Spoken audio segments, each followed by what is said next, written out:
What's up, people? I know we just started 2 seconds of blueprints, but decided to do a run through Neva first. A little break. Heard it's not too long, so this came out last year. Let me see, one sec.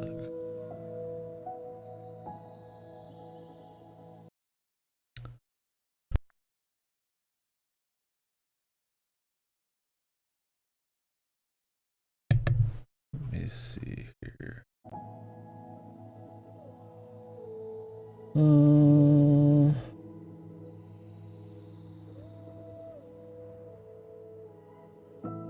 Yeah, October.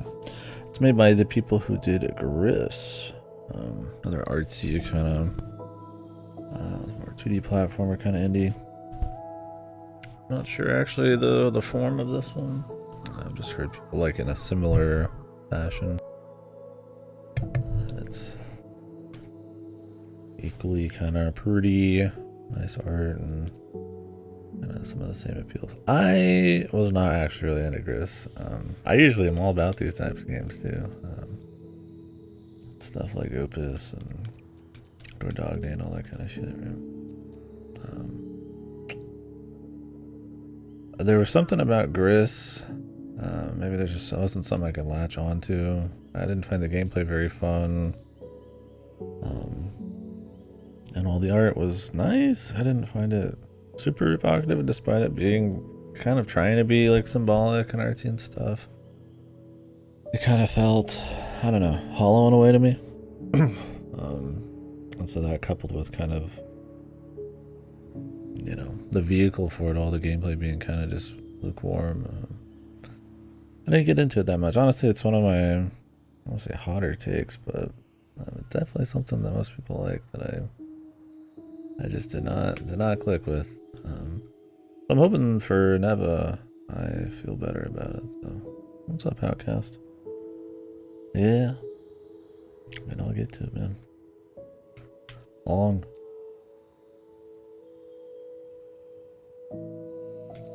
This game's like 3 hours.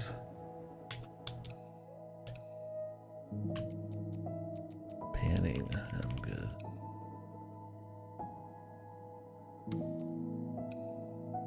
See, I don't know exactly how the gameplay is going to be, but we'll see. Huh. Change the quality.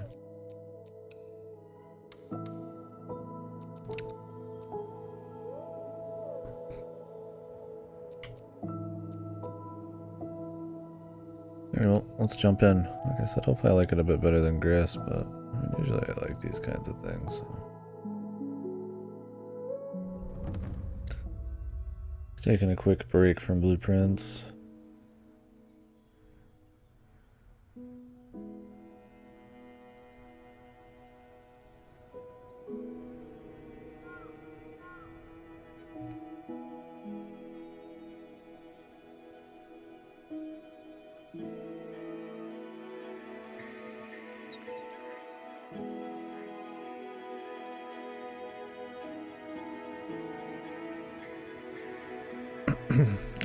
Because this is getting sent in the mail to me. And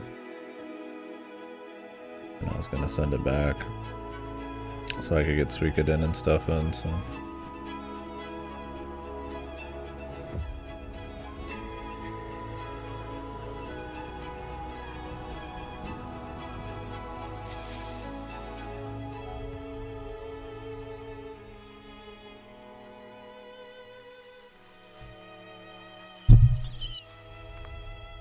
And a quick break wouldn't be too bad. I've been enjoying blueprints a lot, but a nice palette cleanse would be good. Although we made some good progress yesterday, man. I've been staring at my phone screen too much. It fucks with my focus. I don't think it's a sequel. I wouldn't know if it was. Chris didn't really have a whole lot I found super memorable outside a few scenes. I couldn't say the story would be something like a whole lot of sequeliness too, but I don't think it is, no. But it's possible. That shit's loud. Oh, I have to listen. It is the same devs.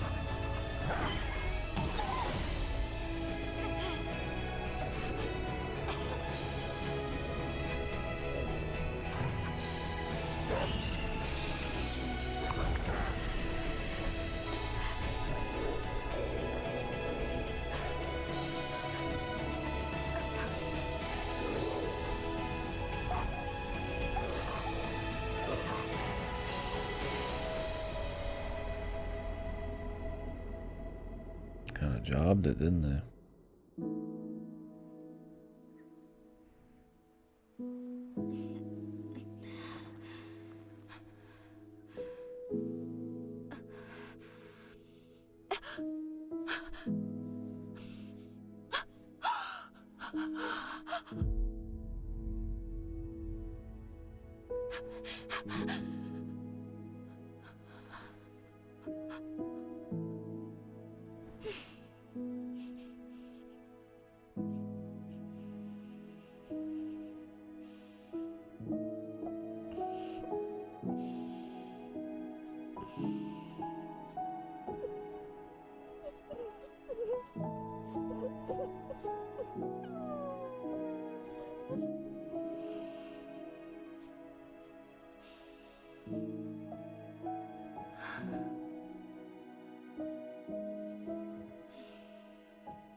You're next.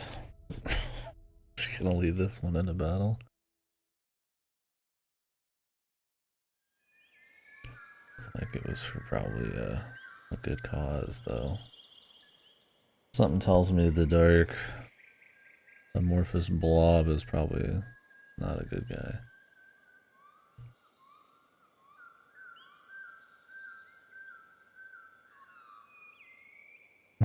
Wow. And she's gonna train this bad boy to go in a fight, and whether he likes it or not, I'm sure. Give me a sec here. Gonna turn it down a little bit. Actually, okay.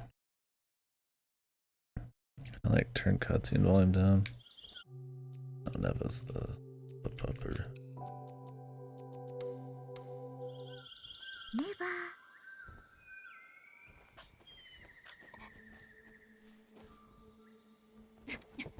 I liked it.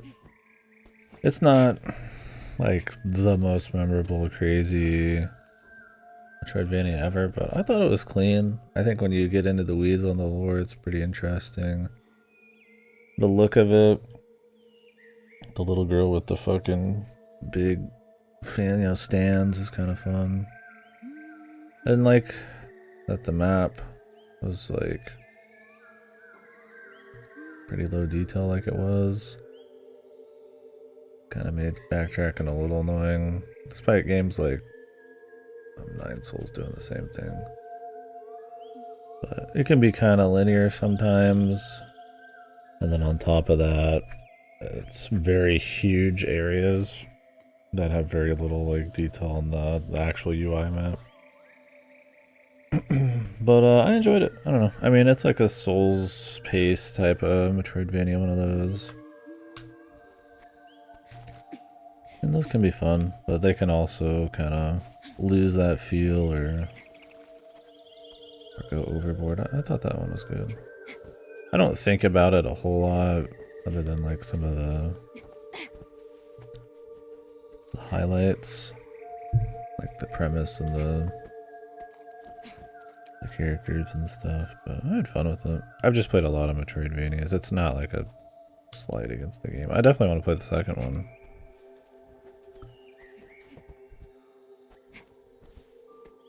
Neva. Enjoy your grub.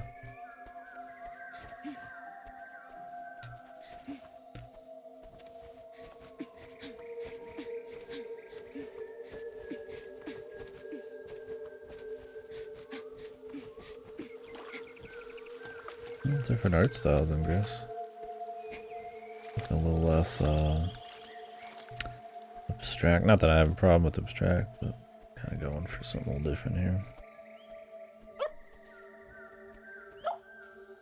Neva.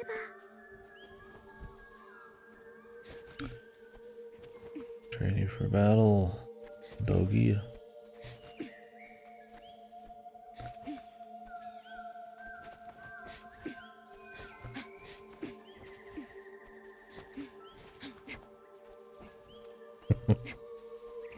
I'm gonna hold off.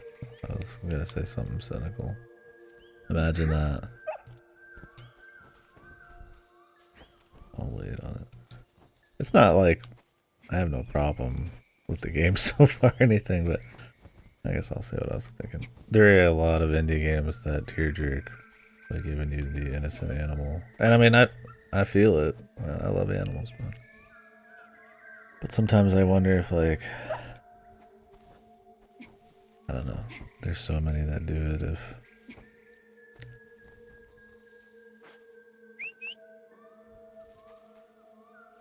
I don't have much else to say on it. I guess it's not that I think there's some kind of like conspiracy to pick the lowest hanging fruit for emotional reaction or something, but I do think when I see the cute animal with the tragic backstory, I need to be ready for if the reception was actually going to be justified or not. Because I think that gets people almost regardless of the quality. And I mean, that's fine. I expect the game to be good, but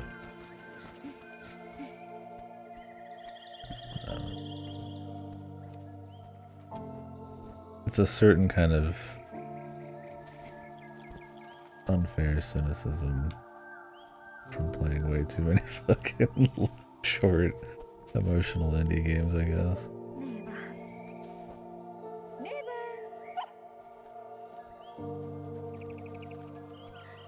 I've just played a lot that do suck, that completely rely on it being a cute pupper or something that dies. And that's a shame, because it's like, you know, just be a part of it, not the whole crux of the thing. So hopefully this has more than just that. Seems like you're gonna build a pretty good bond, considering there's like a button to kind of bring it along, and it's very expressive and shit. So. And we'll have some time skips too.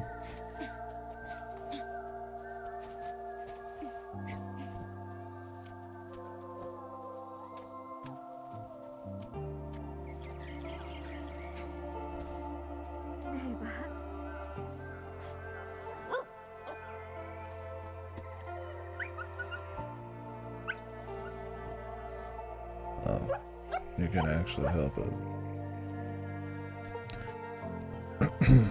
I thought she was just gonna let it drop like the last time. I was like, damn. You have to come up and press Y. Well, the call button is kind of just the interact button.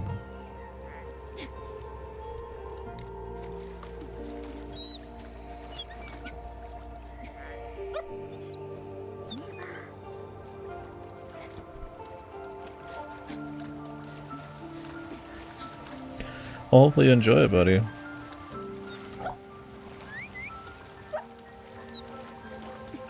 I had fun with it. I thought it was a solid Metroidvania.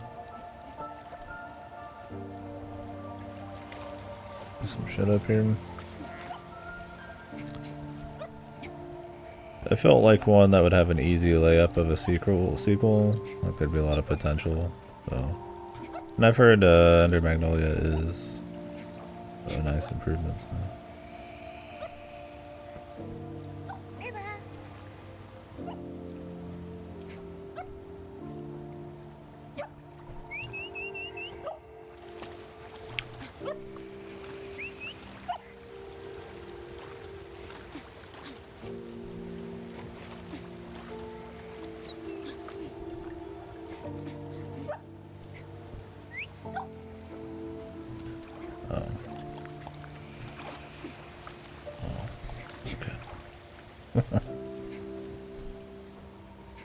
Oh, nice looking game though.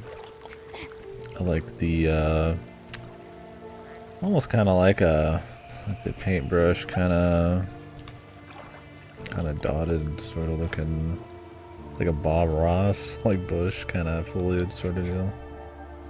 There's like a detail to it, but it's also kind of like simple. Oh, that's cool. It looks good. I guess it kind of gives it a style. Because it's definitely, you wouldn't call it like hyper detailed. Like the cliffs are very simple. So is the water. Hey man, I've been I still got some left. Who knows?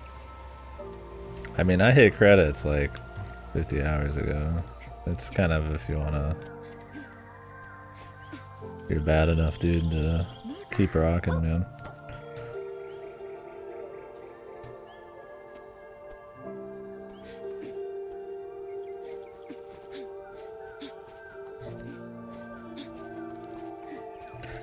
I mean, the gameplay structure definitely adds up the hours, right? Because you're doing like whole runs and shit. But I've enjoyed it. I haven't like gotten bored of it. I mean, there was a couple twinges yesterday where I wasn't getting much progress, but then I had some big progress, so it was all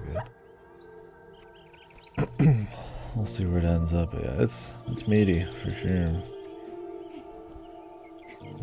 Like there is a lot of stuff in it, but I mean, a lot of it is the structure, kind of, you know. If you were to distill all that down into like a classic puzzle game, it'd probably be a lot shorter, but it would also not be blueprints anymore. There's probably, I wouldn't be surprised if there's things you've done I haven't though. It's just that kind of game.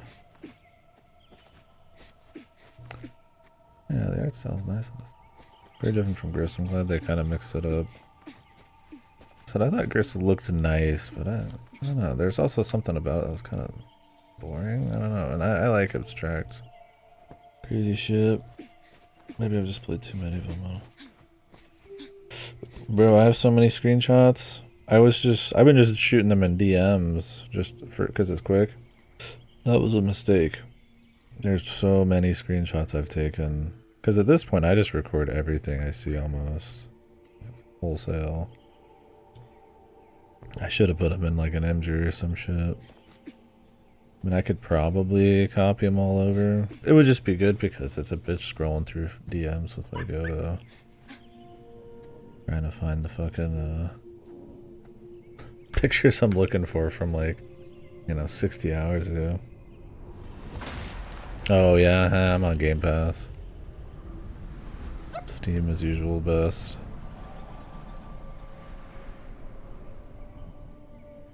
Yeah. Next time I'm doing a note game, I'm making an MG like album for it or something. Or playing it on Steam, yeah, if I could. Although you can, I wonder if you could like route games from Game Pass to Steam just to use the overlay. Neva. How have you been enjoying it? Is there like some stuff you've done recently? That was wild.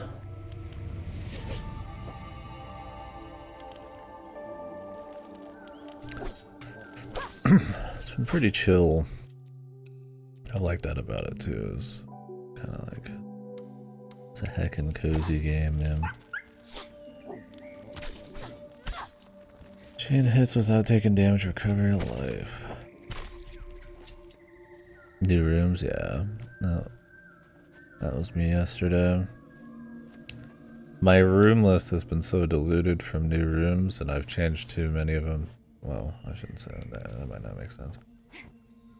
That's some of the stuff to make more rooms is fucking... I don't see them very often. So I've been forcing the matter.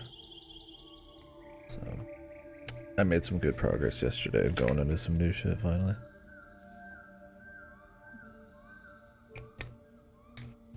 The grid, like the list of rooms, or like trying to make a full house.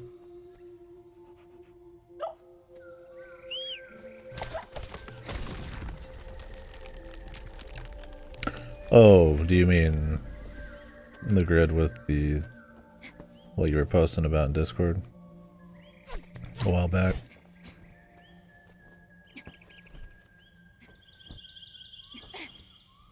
Yeah. I'm still using that. I'm still working that in a way. I filled the grid, but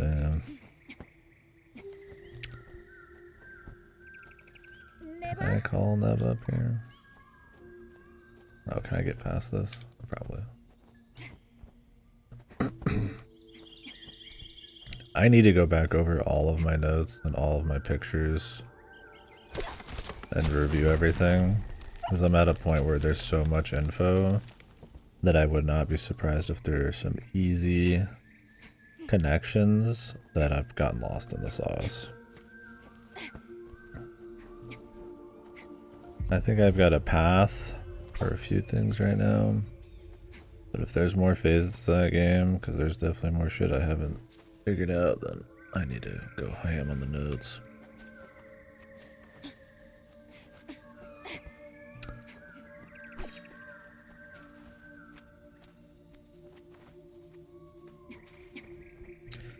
I mean, I did that in La Milana.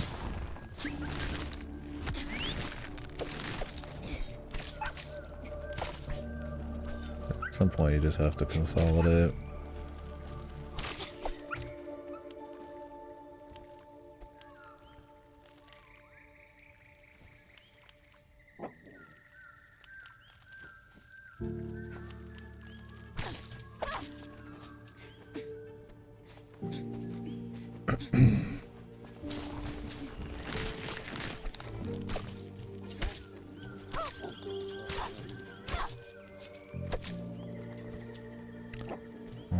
Something oddly lethargic about the attacks and stuff. But I think if you think of it more as just like an animation style thing, then something that's supposed to really feel super good, that's fine.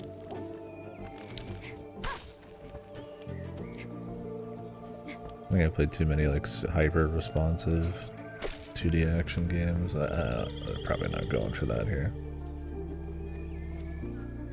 We'll see though. I mean, maybe it'll be a cool gameplay, but I'm expecting it to just be like serviceable.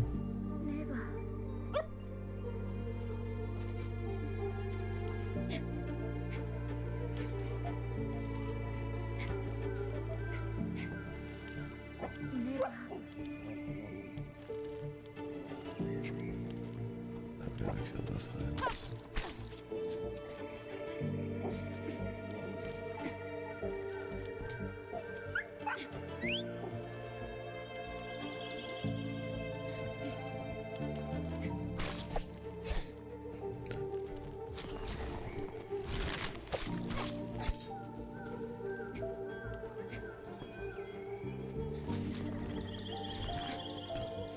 Have you been all in on that, or have you been mixing it up?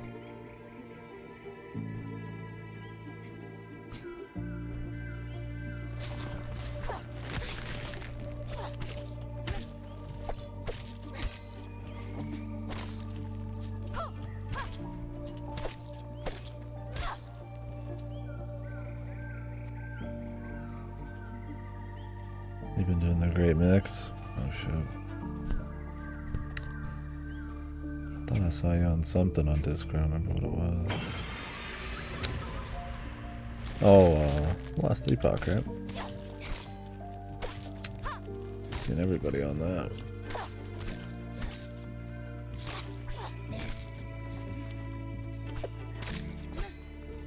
Old Discord spying on everybody.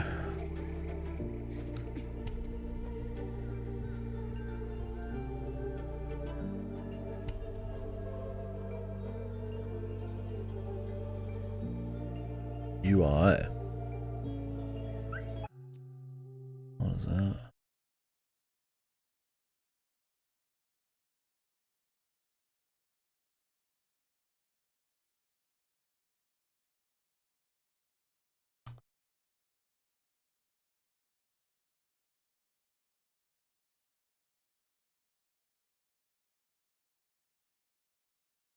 Oh, gotcha. I thought there's a game called UI or something. Everybody in here's playing some good stuff. New Lilies, we got some Everything cleanses. Although I haven't played the last Epoch, I don't know that.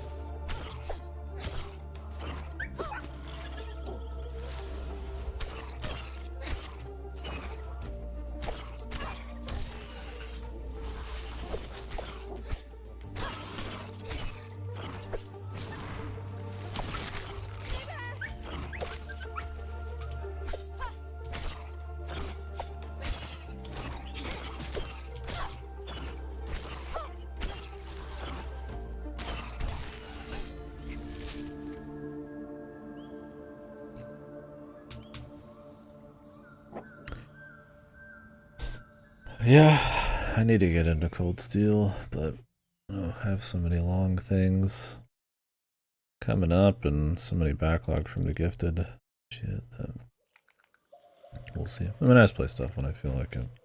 Otherwise, I'd hate everything I play, but we'll see. Might be doing Suikoden 1 and 2 soon, but kind of depends on Clair Obscure. Yeah, I was like, I haven't even been on that in a while. I didn't know if it had like a few sequels come out since then.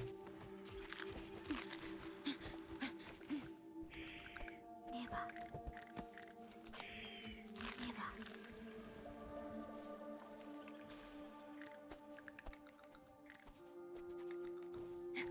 Have you still been able to kind of stay into it? Is it like really episodic and like slow, or have you not been enjoying it that much?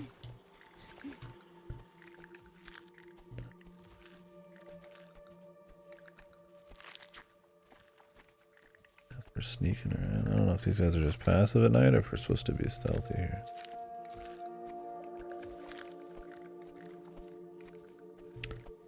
I've been thinking about jumping into some Mario, but one of those crazy hacks, the B3313.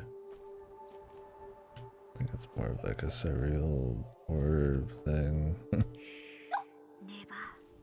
I saw a Mario hack yesterday. Goto showed me it was like a fucking Mario like card roguelite Mario 64 hack. And like your abilities are like cards on a button or some shit.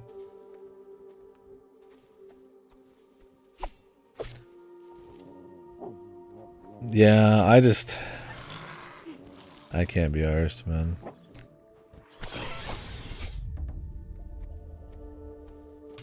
It drives me insane. I mean, that kills me in most open world games. In Trails, it's like I respect it a bit more, but man, the idea of doing it in some of them too much was pretty boring. So I don't blame you. I would still like to, if I'm interested, to do it, but I don't know if the writing's dipped to a point where maybe I wouldn't want to.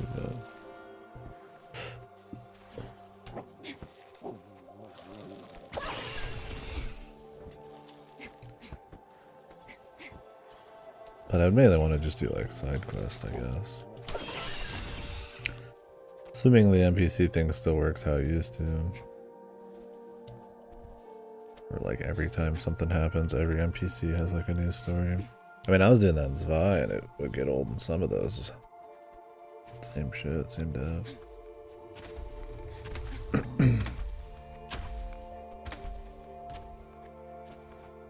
So these guys are spreading the black flowers. You guys want some unique commentary? I'm sure nobody's ever said playing this. It reminds me of Princess Mononoke. Biting new comparison there.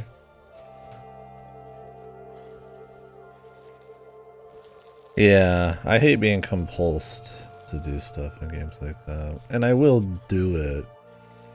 Like in Yakuza, I did it, right? Or it's like, there's a part I'm like, I don't know if I'm even having fun with the checklisty stuff, but I'm kind of doing it. And sometimes I'll end up enjoying it, right? Sometimes it's worth it. But sometimes it's like a detriment, yeah. I think for me in a JRPG, once I start wanting to like skip a lot of like significant content, I tune out pretty much. Like I just stop enjoying it as much as I did before. It's kind of like a sign of me not liking it as much because I usually like to just go all in on most RPGs. I mean, within a limit. Talking to every NPC I don't really consider the same, but like significant shit. I feel like when I just want to bust through, I'm just like, it's not a good sign. But I feel like with trails it's different because it's not really like choosing to skip significant shit. It's more just like there's just that much dialogue.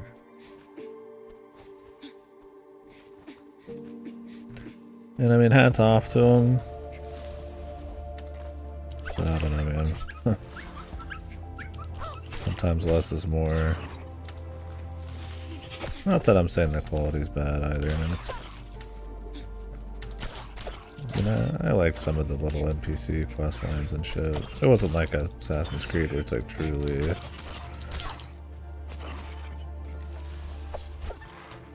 Like mind-numbingly basic shit or like Pokemon, but.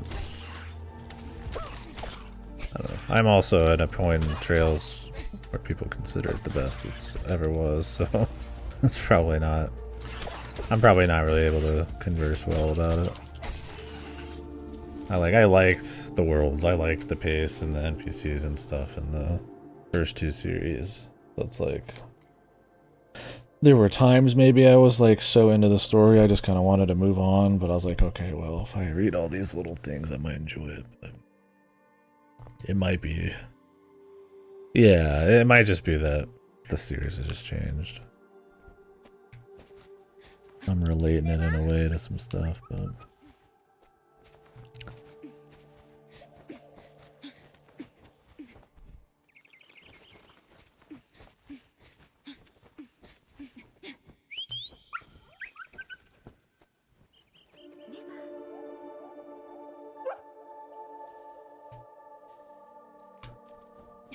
oh, I need to say that all the time. I'd be super cynical. It's been cool. I mean, it's kind of a been there, done that premise, but I like the art. We're going with the no dialogue, which is always cool for atmosphere. It's the mystery of Neva. what all this is maybe interesting. We'll see.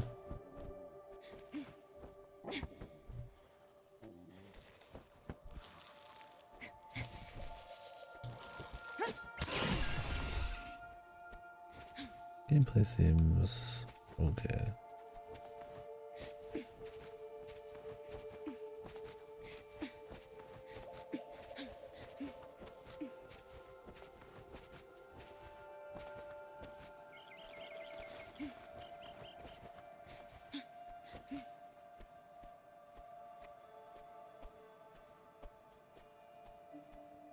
Not roll around 1,000 times for the sake of immersion.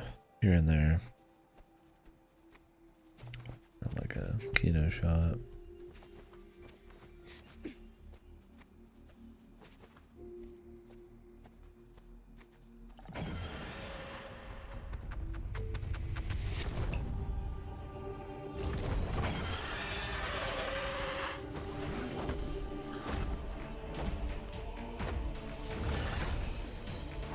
Oh, it's just to fight him? Guess not. Tell if this is boss hog or not.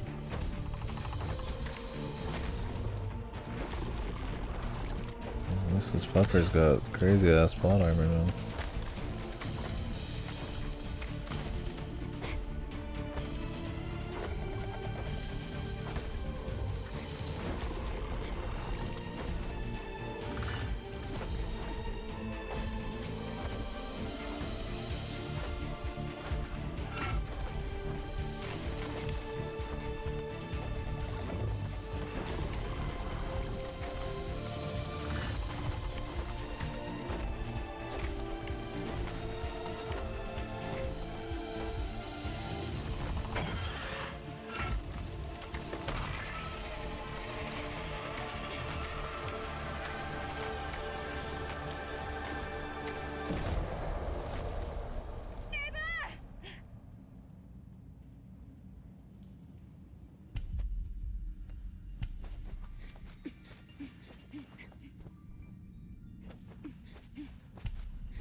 Don't know if that guy's supposed to be like,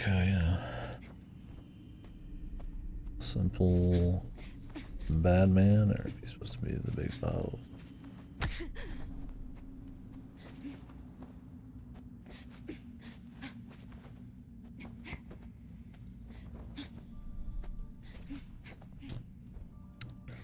What is that red plant?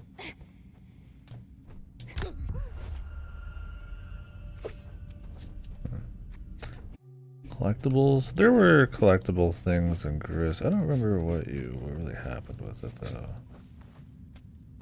At least I think there was in Gris. It's been a while. Played a lot of these types, so I might have mixed it up when I said the collectible thing, but I'm pretty sure there was.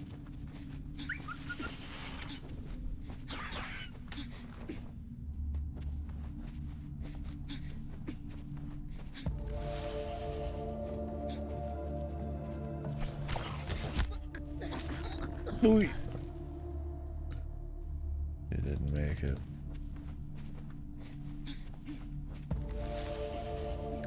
Touched too many branches earlier.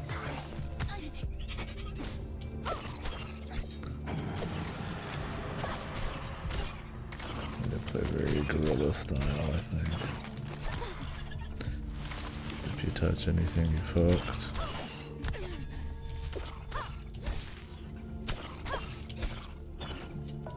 Contact damage seems to be the spookier thing.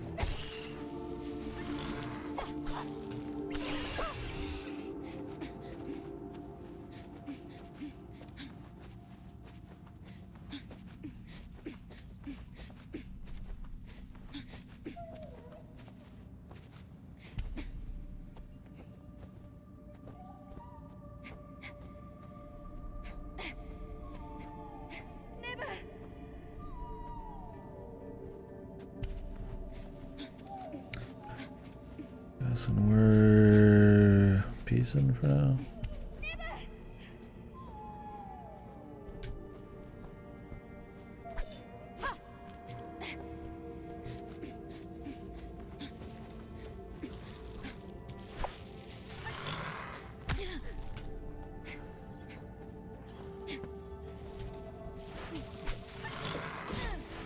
Oops. I was dashing around a little too much. I went right past.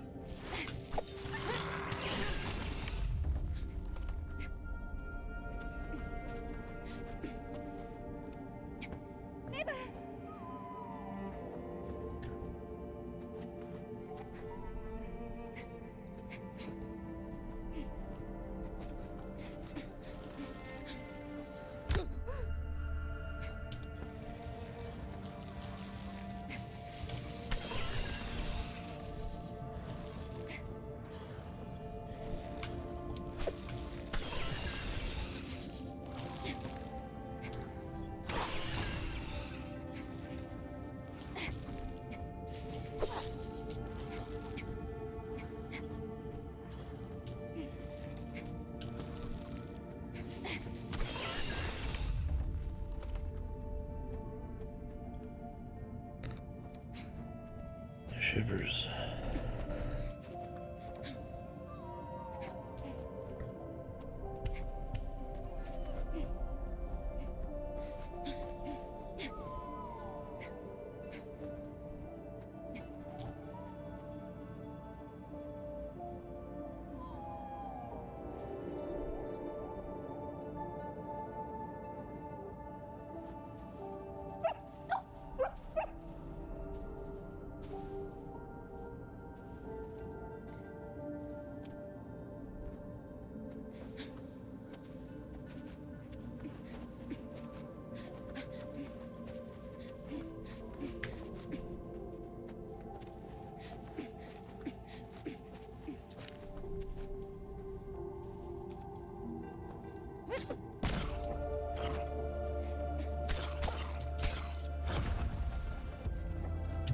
We're gonna start fighting or something here.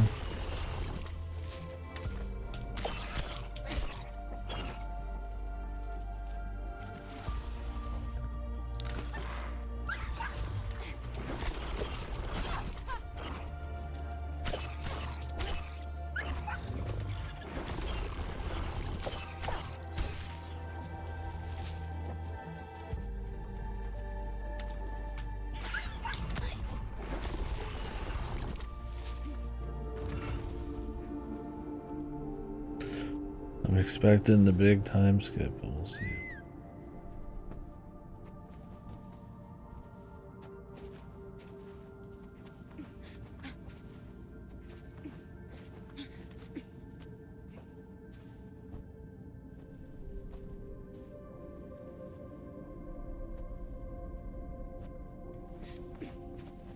Neva.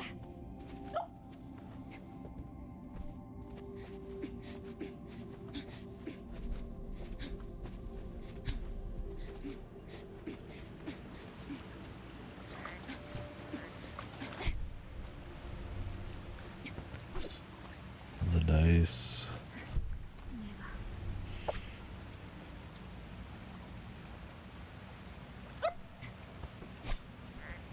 Like a collectible check, man.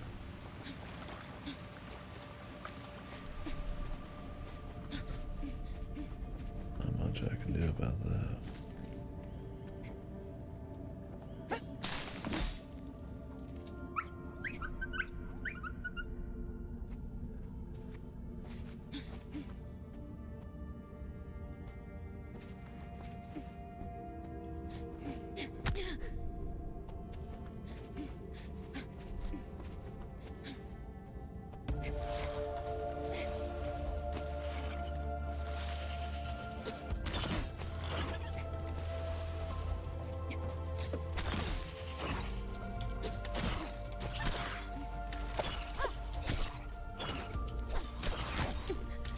Okay, you can't stagger them at everything. That'd be the dream.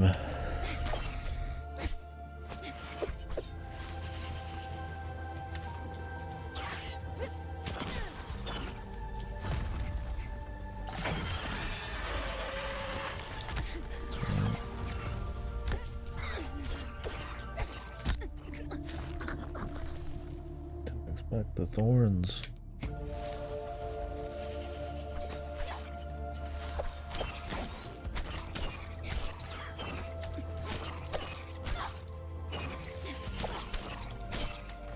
Some tanky dudes, man.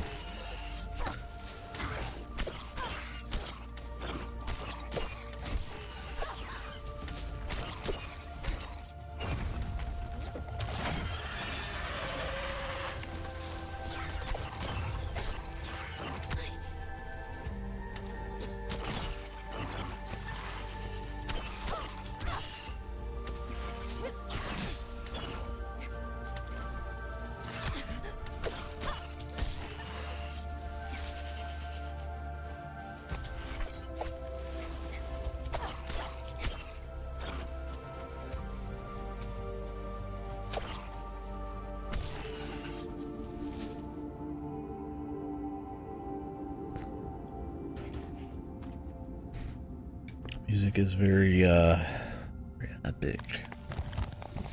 The gameplay is not. So it kind of feels a little dissonant in some ways. But I mean, I get what's going on. We'll see.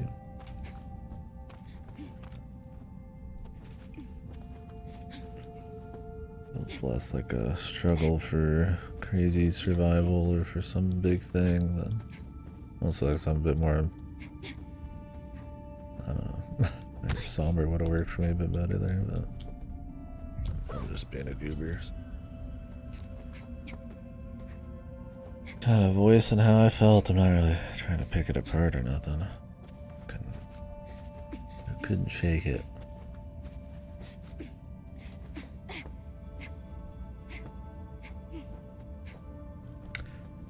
Definitely a lot more going on in the gameplay. I mean, it's like very simple, but like in Grist, they don't really want you to do a whole lot. This will have like some cute jumps you gotta do, or you know, like it's a basic hit, but they're trying to do a few things with it. Here's how it'll develop, if at all. Like I said, it doesn't feel like the type to honestly have the gameplay be like a huge focus, which could be a problem, right?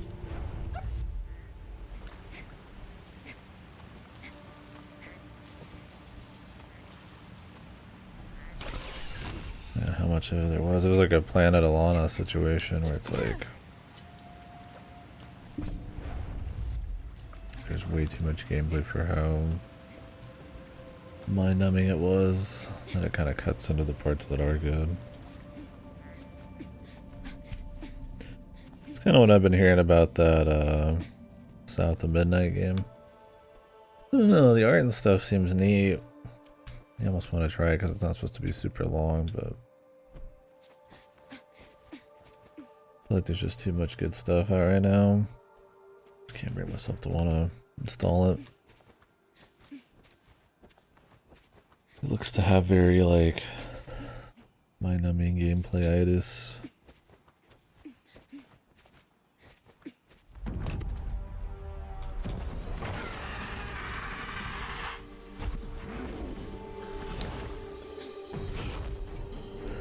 Fighting man now.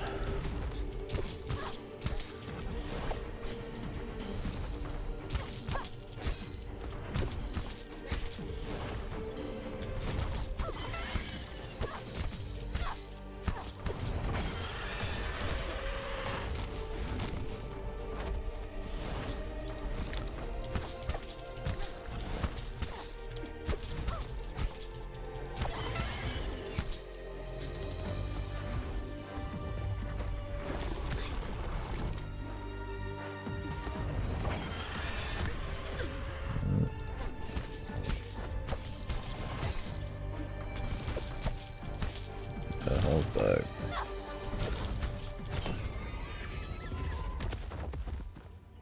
Yeah, should have just done this in the first place, bro.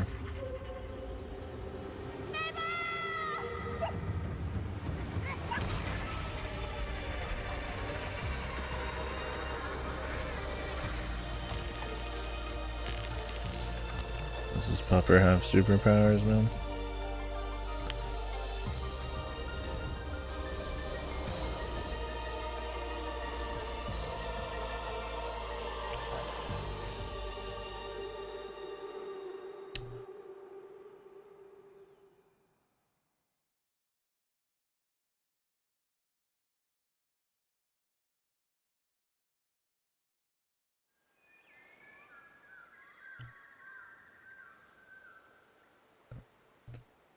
She called him up there to have a little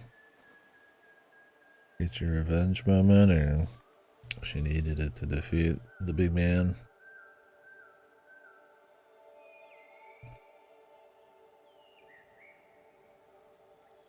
I imagine it's got like power.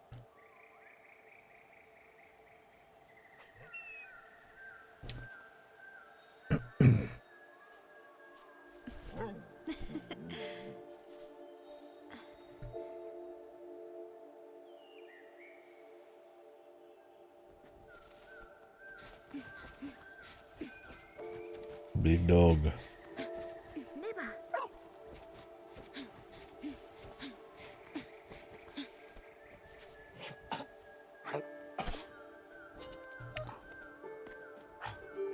These apples taste like shit.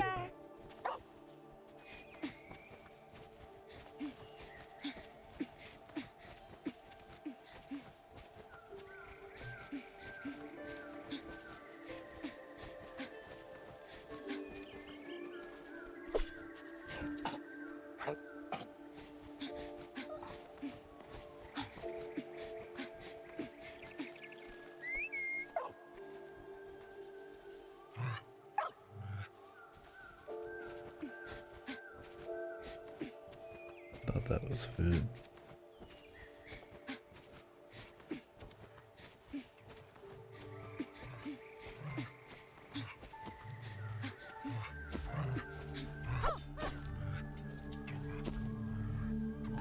Neva.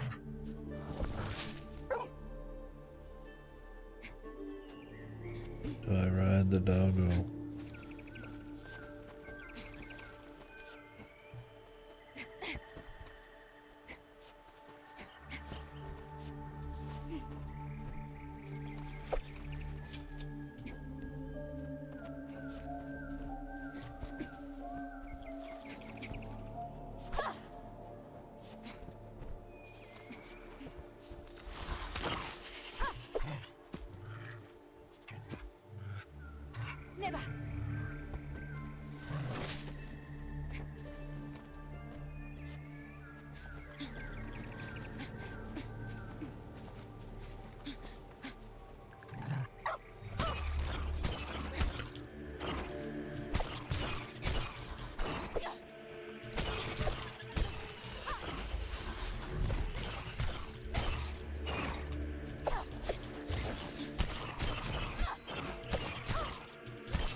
big mountain.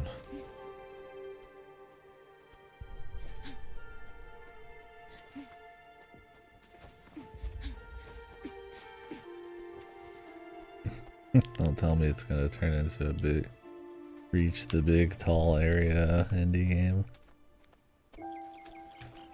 Join the list of thousands.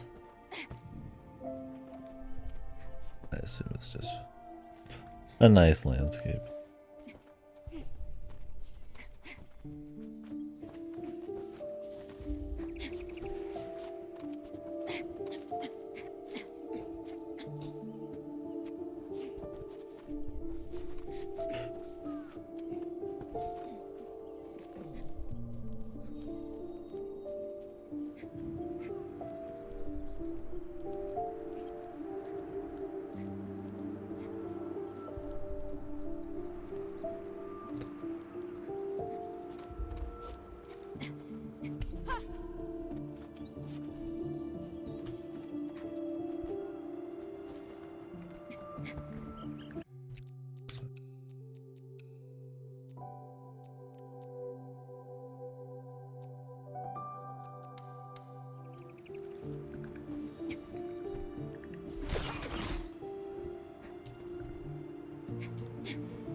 Clearly more over there, but I don't know if I'm just coming back around.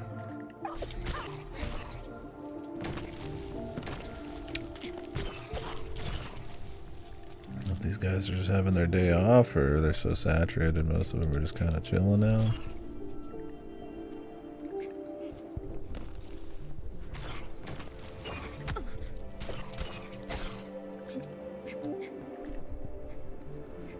Neva.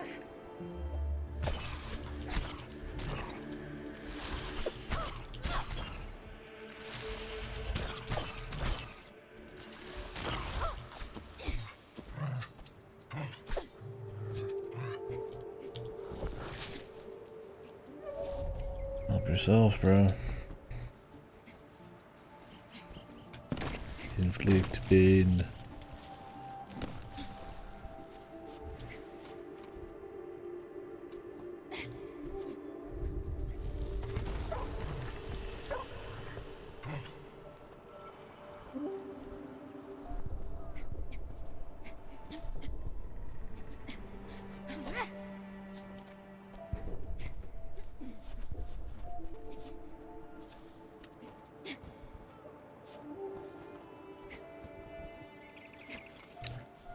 Keeping my mouth shut. Just let it soak in, man. Let it do its thing.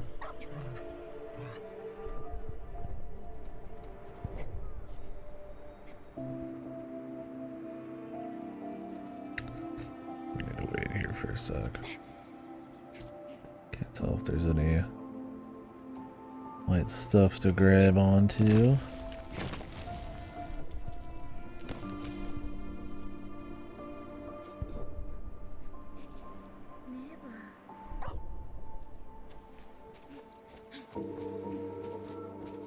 There's no hidden pupper meter where I gotta pet it enough for it to live or come back from the dead or save her at the end or something. You must teach the puppy not to be pure evil by arbitrarily pressing the pupper button a lot.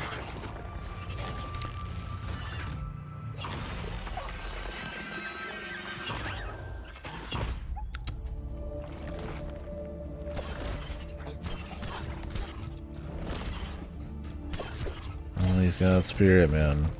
Just...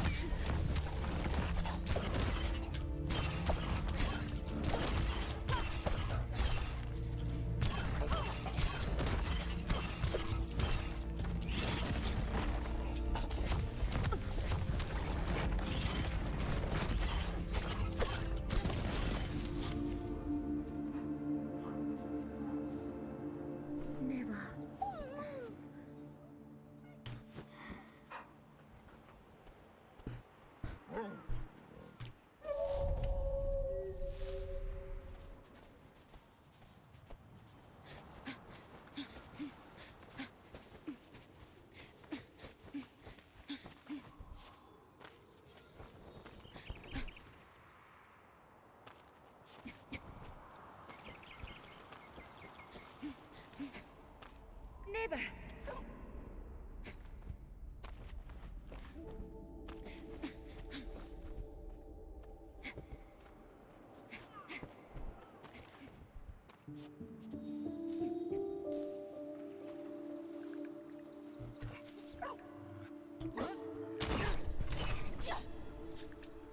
Not sure if this is side stuff.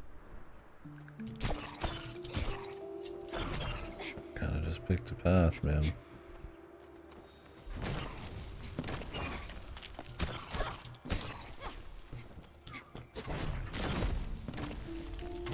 Maybe we were supposed to like come back or something.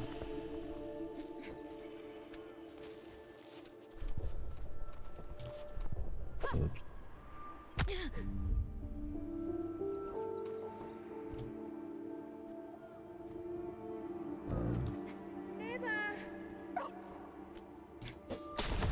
Okay.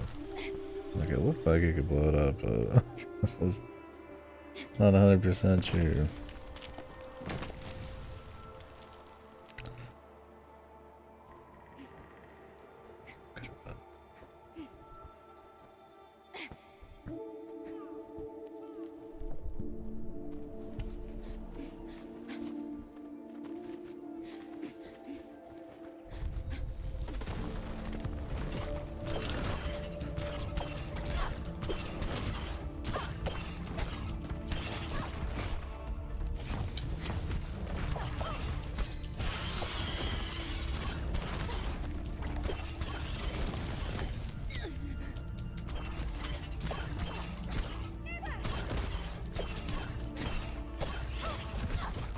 So you can't call the dog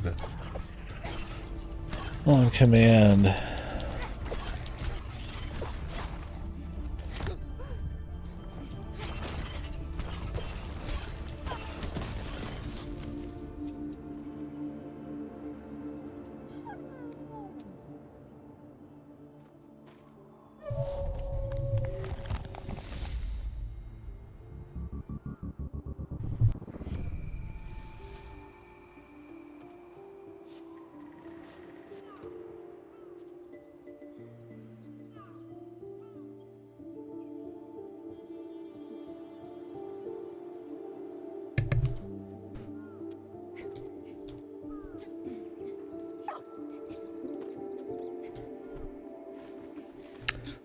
Very gameplay focused, I would say, sequences so far.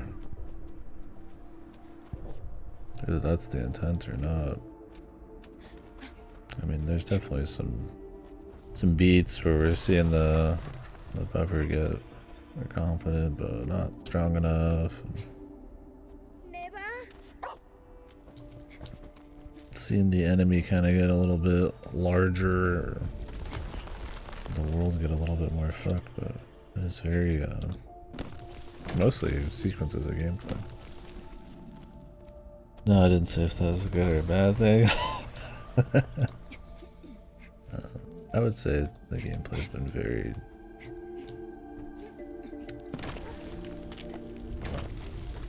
we'll see going forward.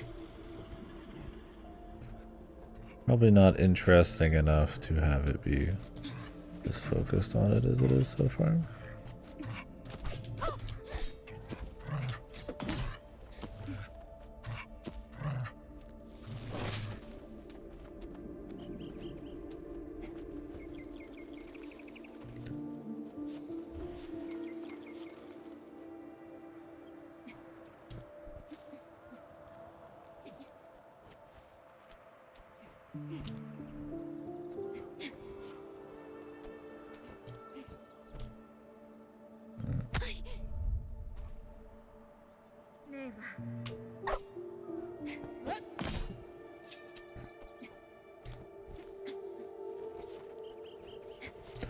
Hopefully not a Planet Alana situation. But I mean, I'm all for, you know, pure gameplay focus. I'm all for hybrids, but there's a mix. There's a I feel like knowing the strengths of the damn thing. I think it's important. And I mean, everybody's got their different feel on it. And maybe just like lukewarm basic action platforming is just not enough for me, but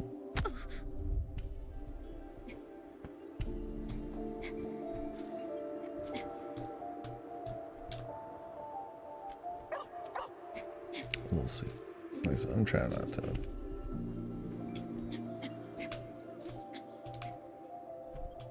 get too crazy on it, man.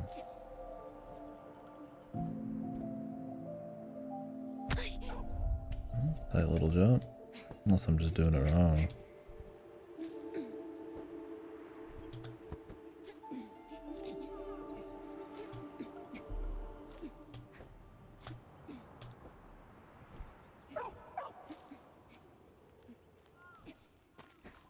Don't know what these will do, but not sad about getting them. See how I'm feeling later. I don't think I've been like gripped by the world yet. It's kind of my deal.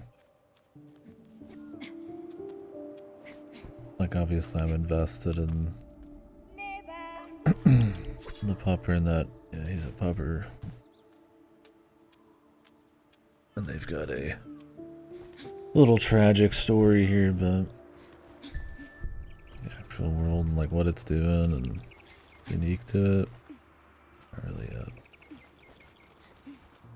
which is kind of where I'm saying it's like it's more on the gameplay right now, and the gameplay is kind of just whatever. Might turn it back up a bit. I think it's one of those with extremely loud cutscenes to blow your ears out for dramatic effect, but I want to hear the sound design and all that, so it seems good. Or at least they're trying to do something with it. Like echoey kind of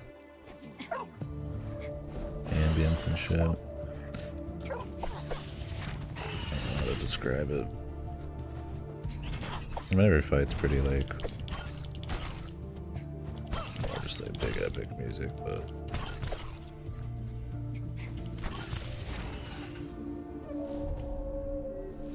I like this shit, a lot of like kind of like echoey ambient noises and stuff. Sounds cool. I just couldn't hear it super well before.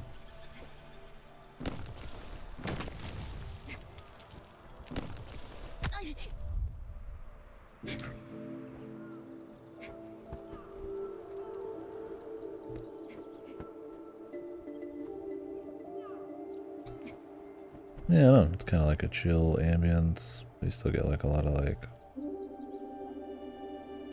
birds and kind of landscape sort of sound and shit. I think there was some secret stuff over there, but I'll be alright.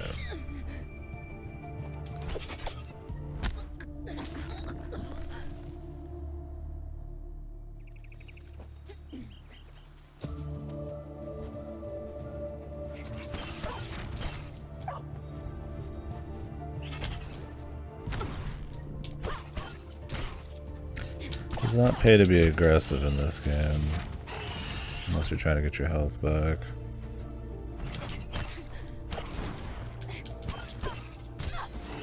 Her ability to kind of respond to shit, you're not really like...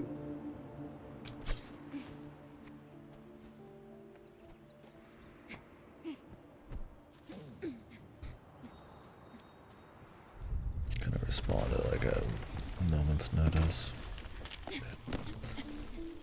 Got hit hard by a wave of tired.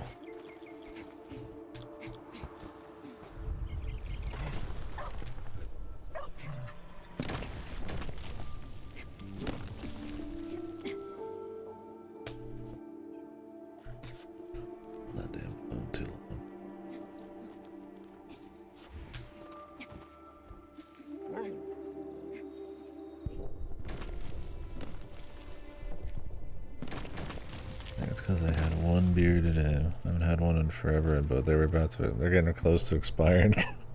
Bought a 6-pack for a joke stream eons ago, and I just haven't done it yet, so it's like, well, I better use them. All they're good for is fucking tuckering me out, man.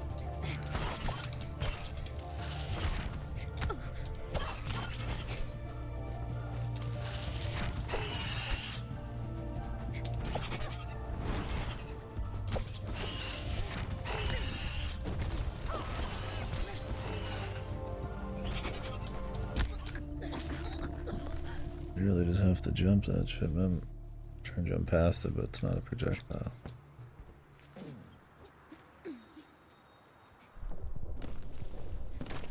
Gotta play slower.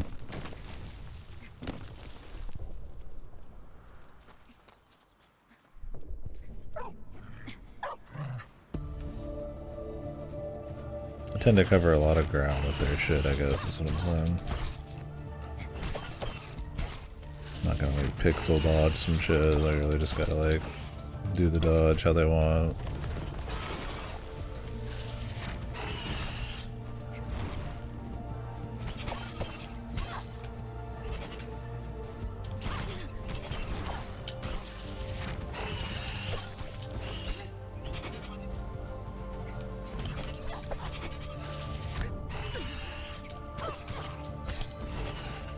Oh, there's a spot over here. That helps. Did the contact damage, man. I'm like 20 miles zoomed out from the screen.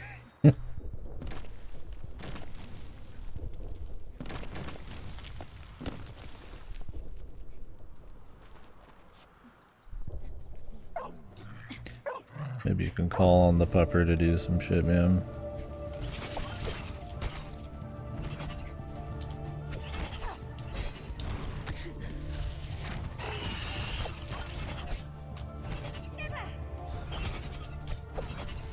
Kinda.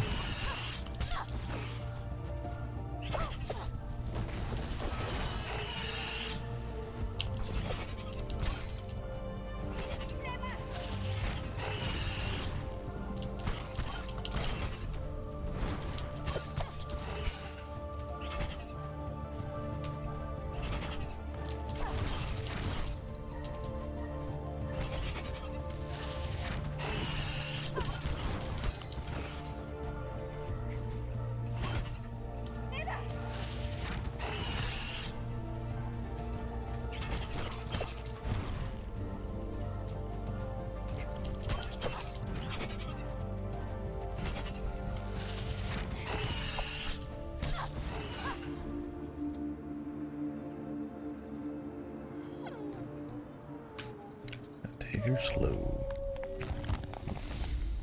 The contact damage makes it hard to be like super in their face and aggressive, otherwise you're just gonna touch them. You gotta wait for when they just totally settle. Neva.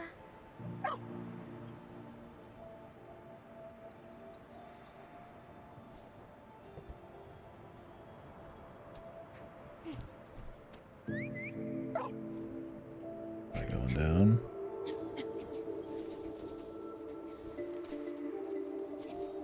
Thought he was revving up to do some shit.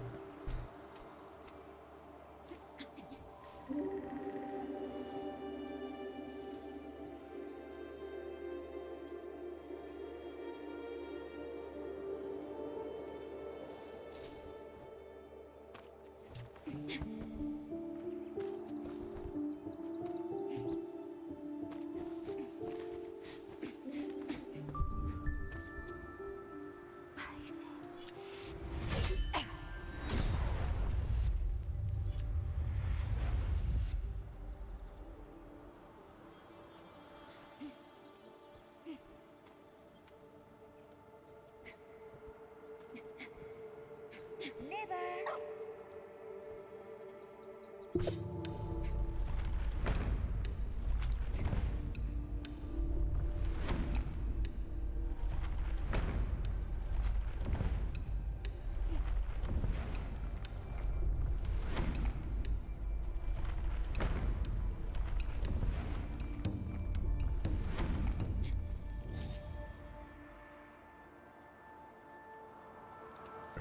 be.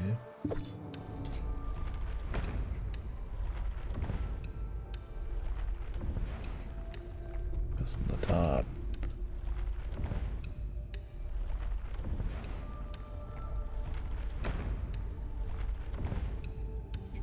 Okay.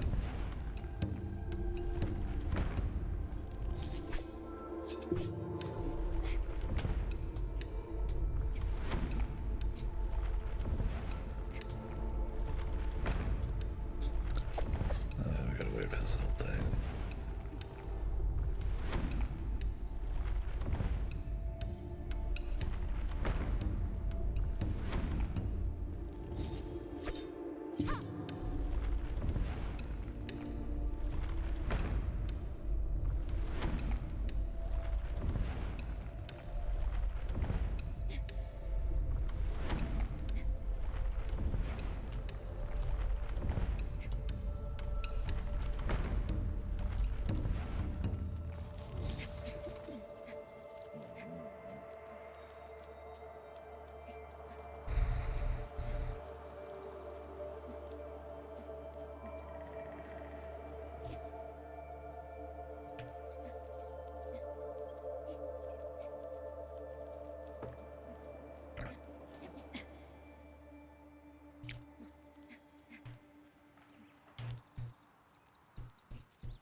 Check out some red cheeks, man.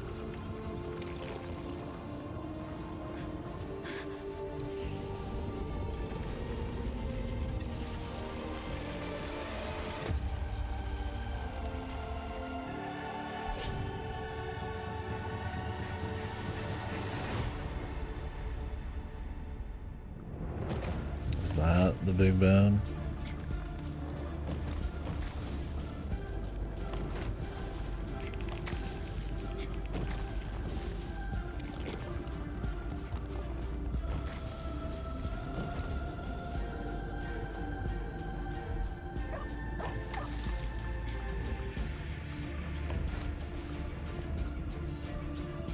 Epic music.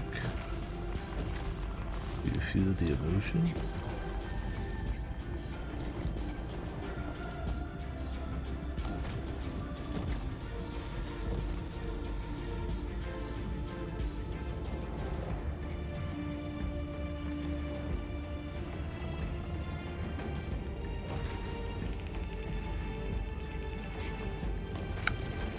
That thing had the antlers.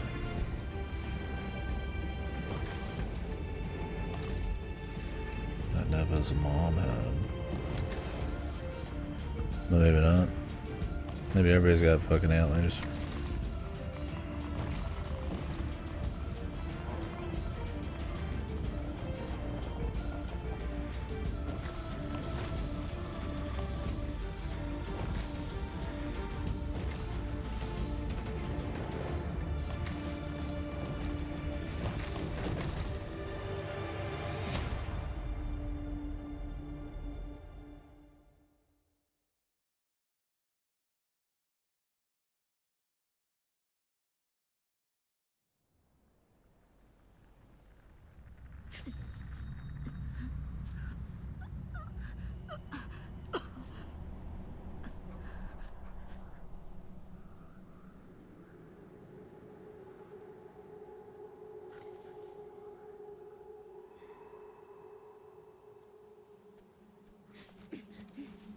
Neva.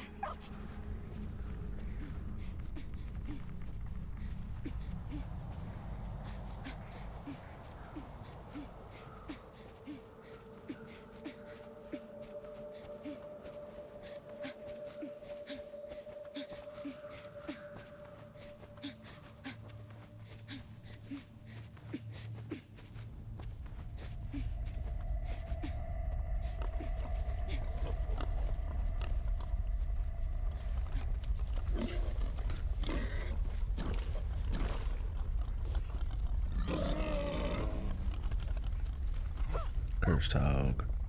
The screen makes me realize how much I need to fucking clean my fucking TV, man. Just over the years, I guess. There's like a couple spots. Plague Hog.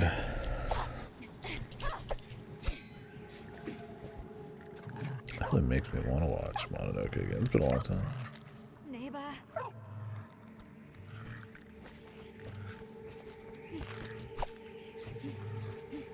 Is there something I need to see?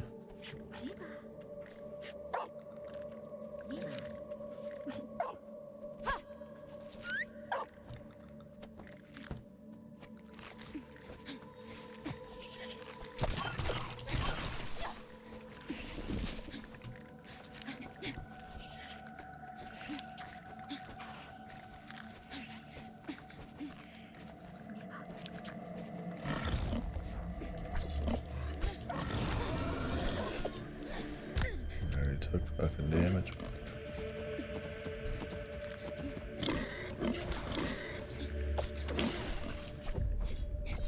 Later, Outcast.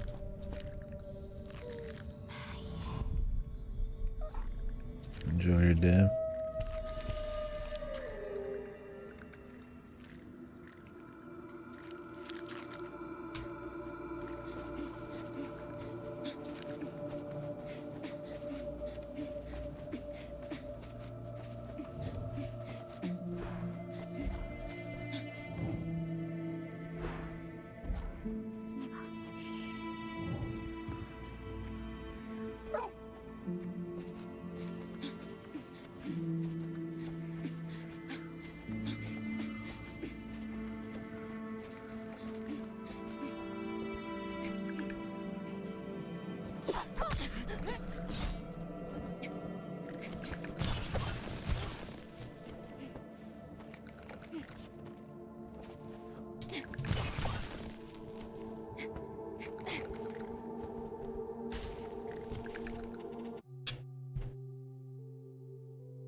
Well, I'm not gonna kill them all, man. We already sneaked past a bunch, so why in the gameplay would I make it any different than what we see in the background?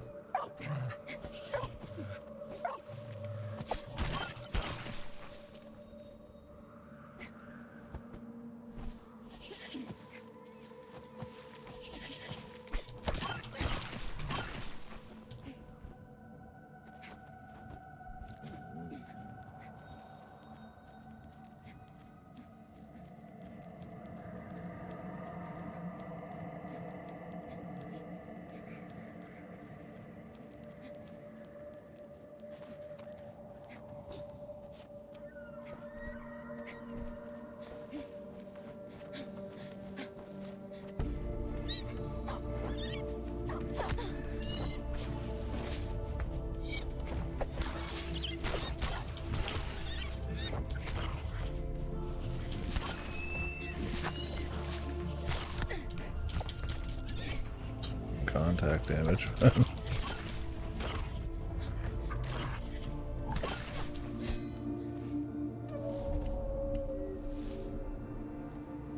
We need to hang out with all these. Like, the dog will be evil if I don't.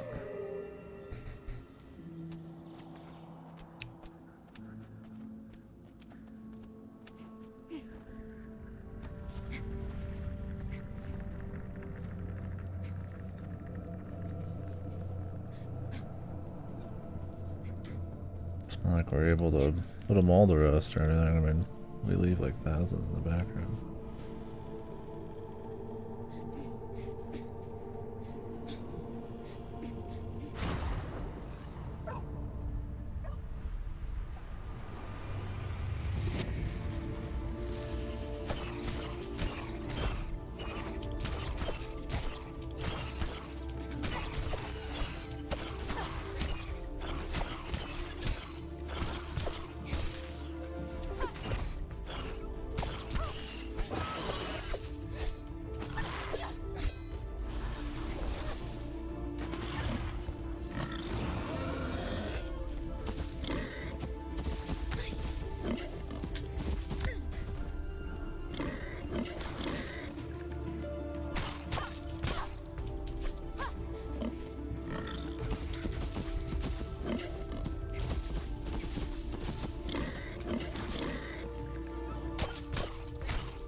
Yeah, bots, man.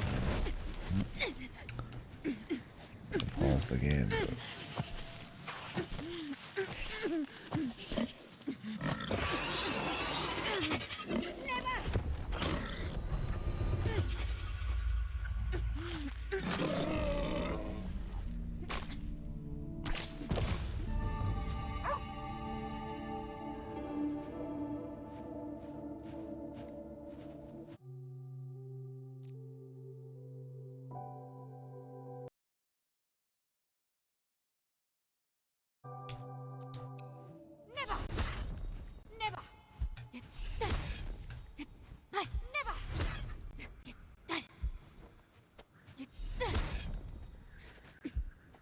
Neva.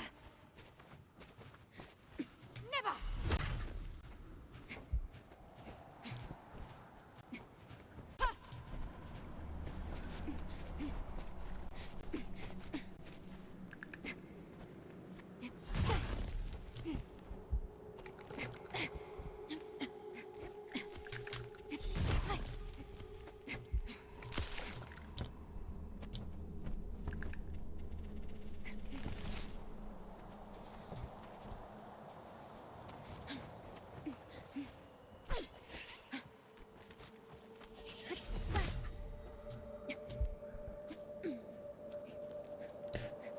Time to fight some birds.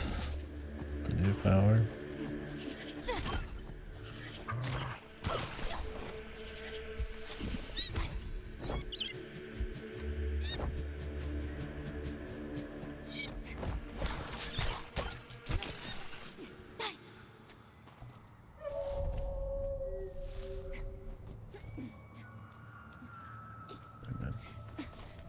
Gotta lay him all to rest, brother.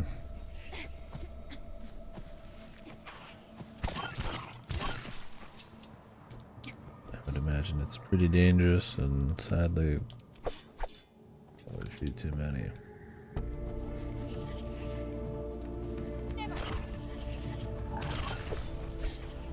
And on top of that, I mean, it takes, but dude, I get it.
It's cool we got the Neva attack now.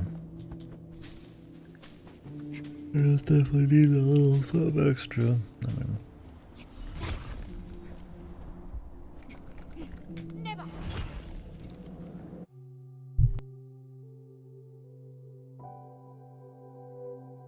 not that it would make all the difference, but I mean, being pretty much non-stop.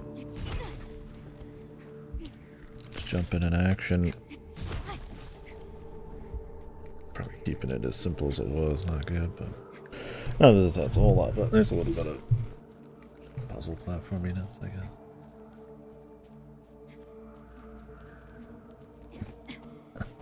Just kind of keeping the commentary a little superficial right now. Just letting the, I don't know, environments do the talking and shit. It's mostly just been kind of an art journey. I mean, there's been a progression of threats, but you know.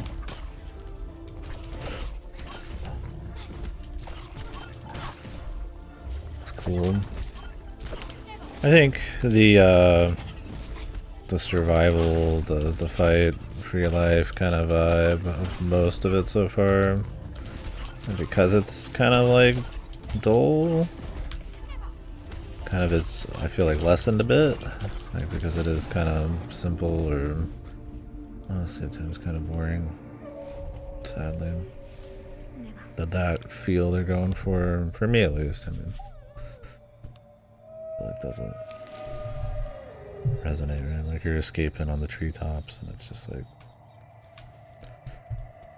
completely cookie cutter, like platforming bits that are pretty slow. I'm not saying that like it needs to be like some precision speed platform or anything like that, but I don't know. It's kind of like a Planet Alana where it's like I almost feel like just pace and almost more focus on less on gameplay almost would be better for me, but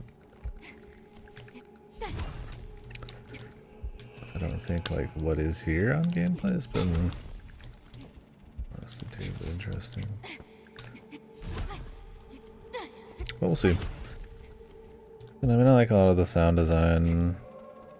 I mean, I'm not like in love with it, but kind of got this, I don't know, kind of ambient, echoey, sort of dreamy vibe, I guess. Wouldn't call it like a surreal game, but there's kind of like a, I don't know, maybe spookiness or something. I mean, a couple pure, like, you know, animal and human partner versus the evil black, like, blob enemies. It's not exactly like pulling out the stops, but I don't know. I mean, we'll see where it goes. It's a lot of pulling on the empathy for the animals and the general corruption of a place.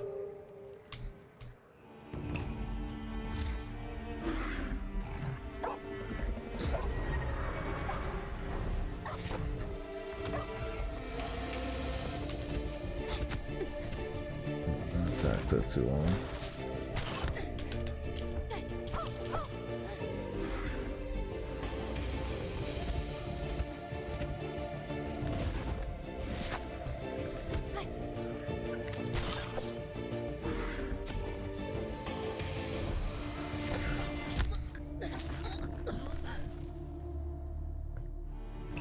Guess that's happening.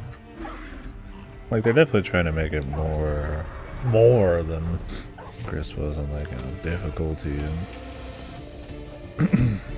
all that. I mean, that's just relative to Chris. Be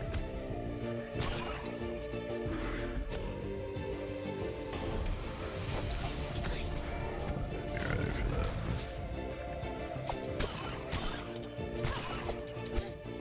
I'd rather do that. I'm low on hearts.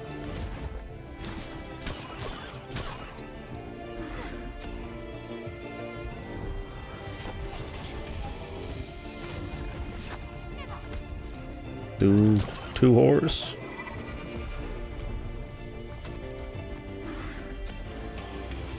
Which I respect that, you know, trying to do a little something.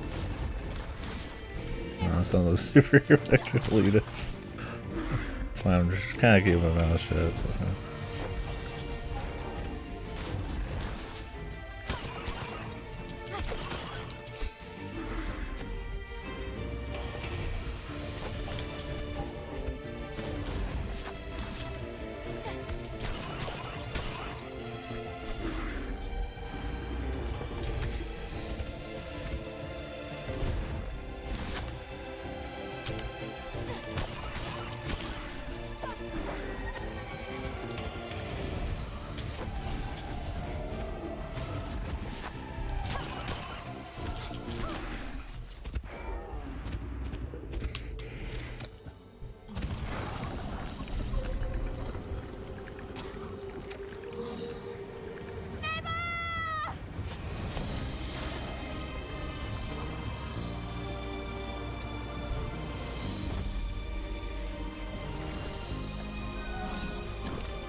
I always feel bad trash on any game like this.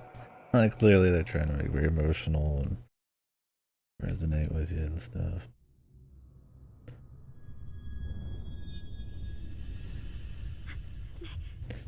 There's a certain over-the-topness. I think some people would call it pretentiousness. I don't know. I think that might be overkill, but that feels maybe unearned at times. Like if we just put like the animals and we put the corruption and we put the big epic music and the chases and the fights, like yeah, those are the pieces that I guess are effective. Neva? But I don't know. There's something just those on their own, I guess, maybe it's not enough for me. I don't want to jump way over there. Neva!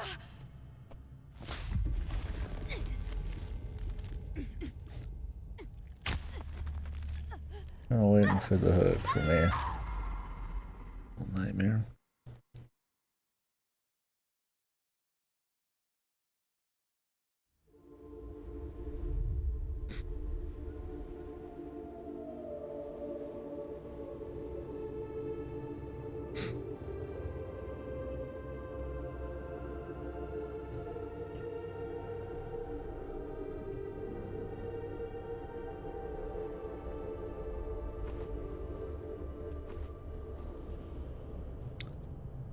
Maybe not.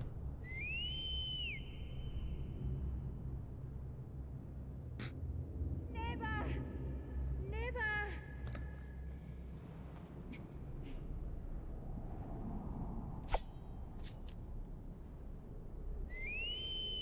Neva! Neva! I don't know if I can jump on these things or Neva! I'm just supposed to feel in the solitude. Okay.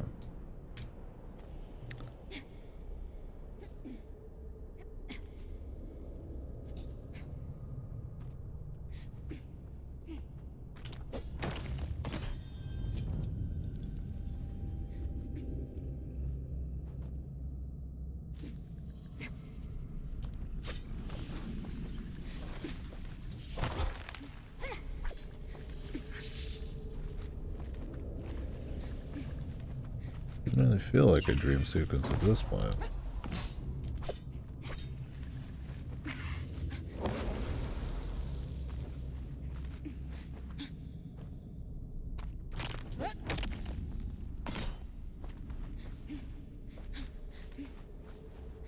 Maybe.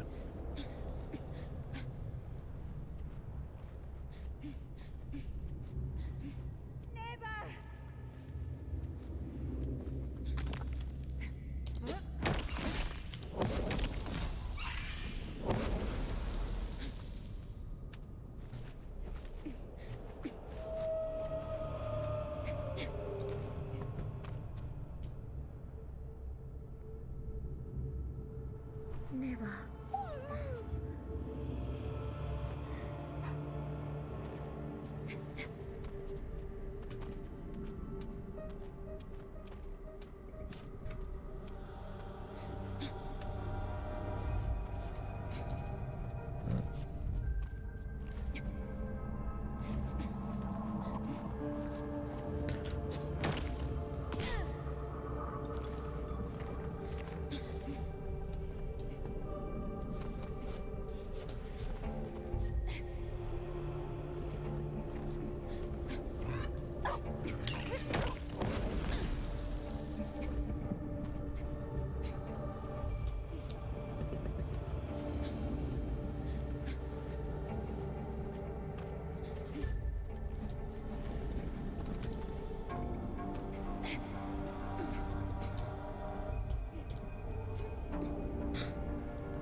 I have to see the discussion on this one after. A lot of people like it, actually.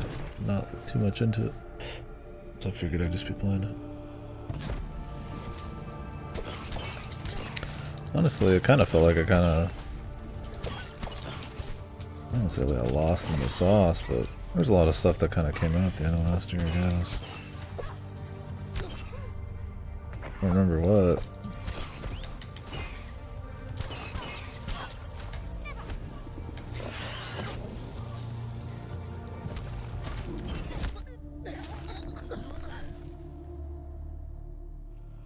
Using the Neva slap. Catches you out pretty hard, it takes a while.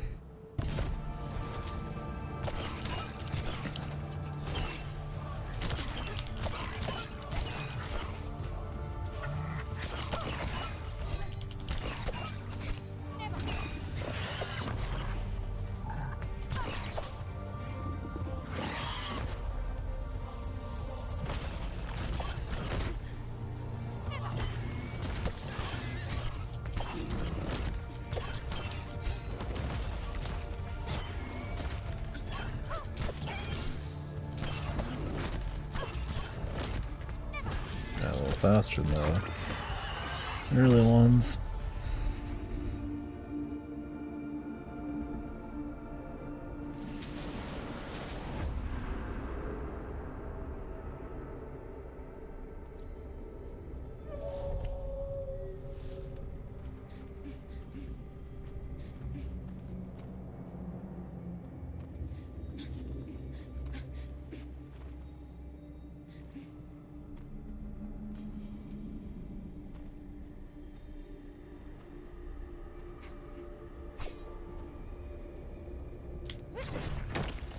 Whatever.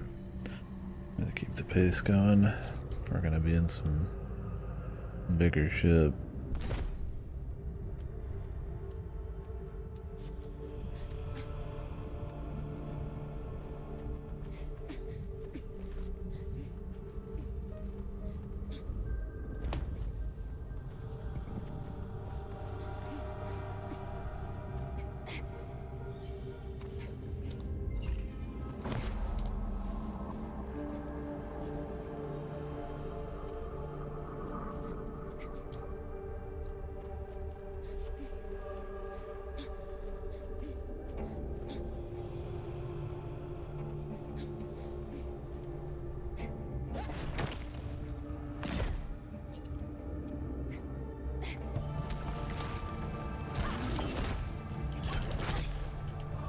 That didn't work.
She's not worried about falling somewhere crazy ever.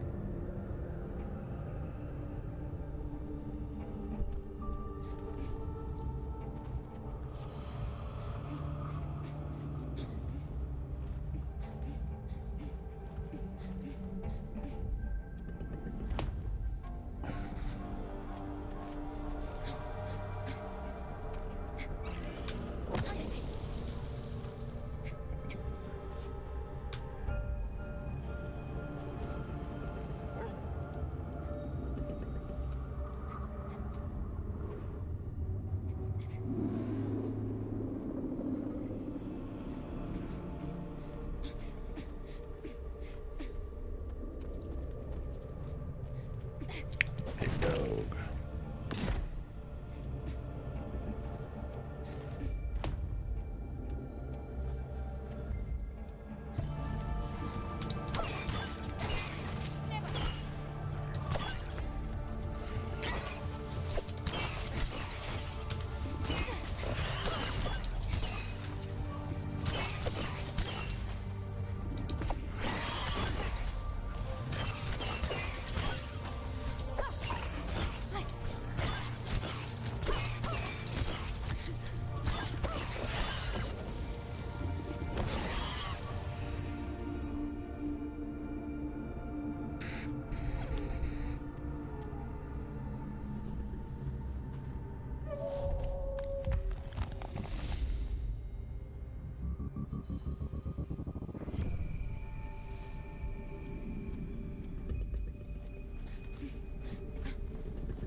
Couple secret areas for sure. That's alright.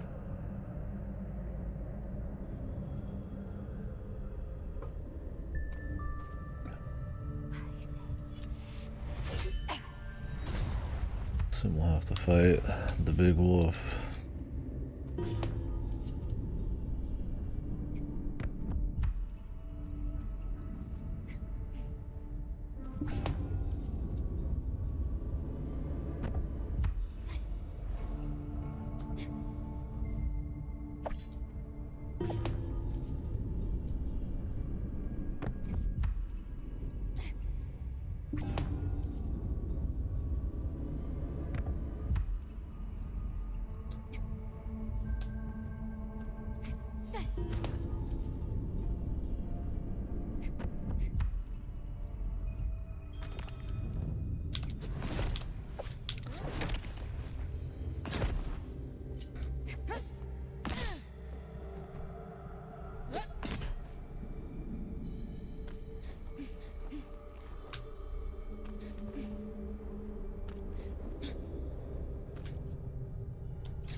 Neva.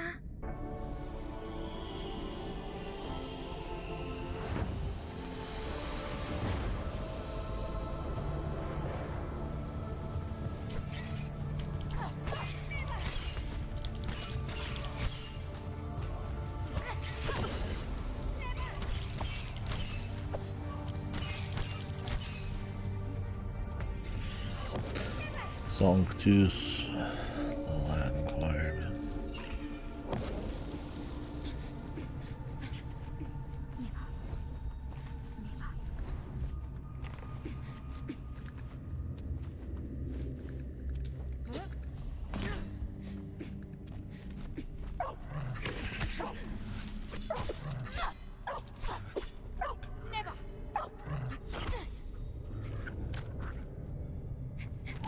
Just keep it down. No. Neva.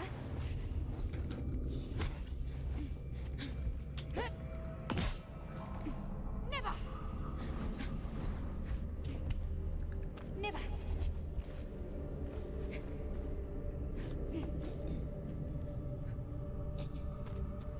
See if drinking all this coffee is going to be a bad call.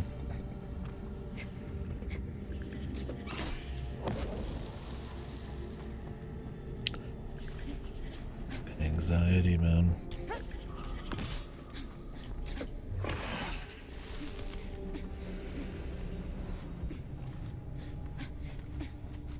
Neva.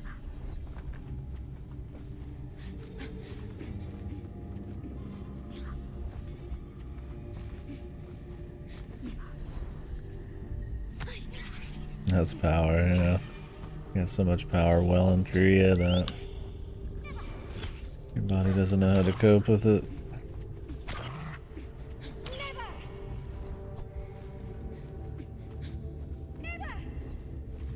That's power, son.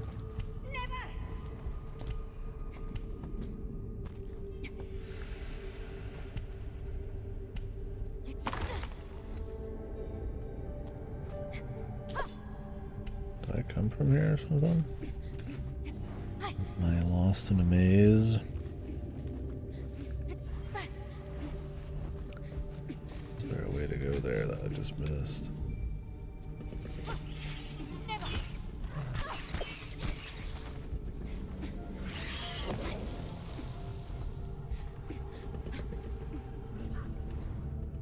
Yeah, I must have just not noticed her.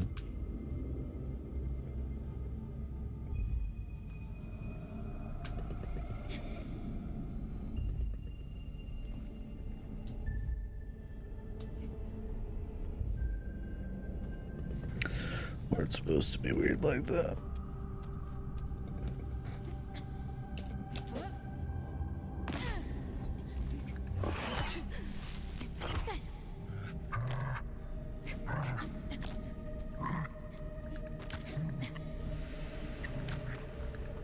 Neva. Neva. Neva.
Really like a something over there, but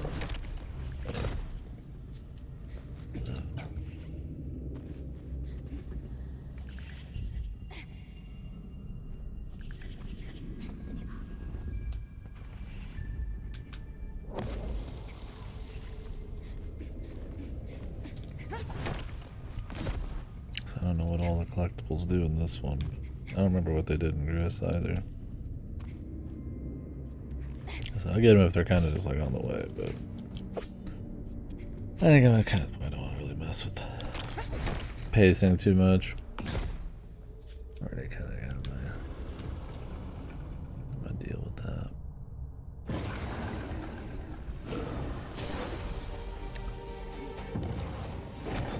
Am I supposed to be able to see shit? I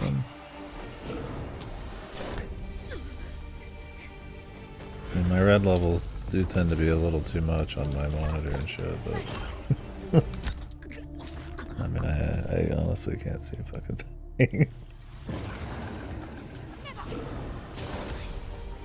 Maybe that's the deal.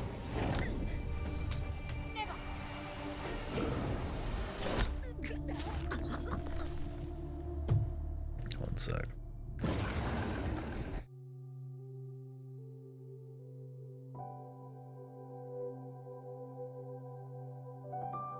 Let me turn down the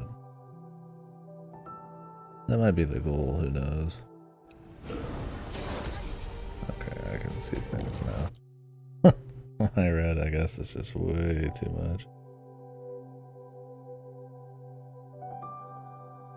It's always just red too, I don't know. It must just be some of this old monitor, or just like contrast or what. Well, I'm using a TV, old TV, but maybe it's just how I naturally set stuff. Yeah, because now this looks like blue instead of white, but I can actually see what's going on the screen. Or before it, this like red mist is pretty much unseeable. Not unseeable, but definitely not supposed to be that crazy.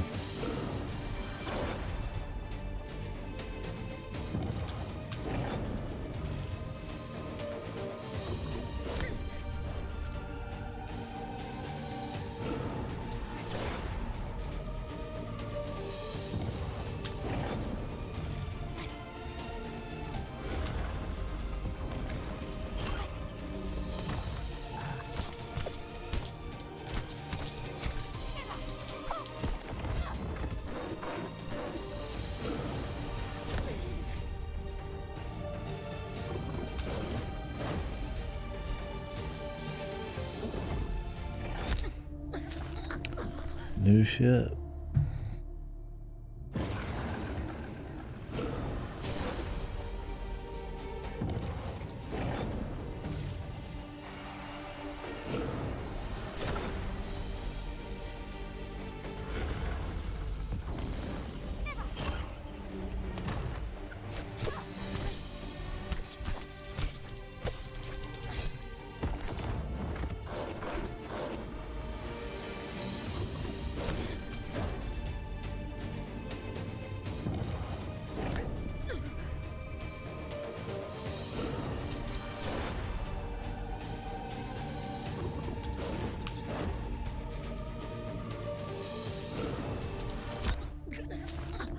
Roll jump doesn't work, man.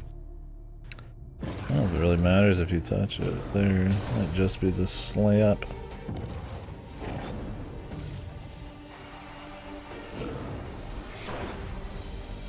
Oh, you do roll, just gotta jump.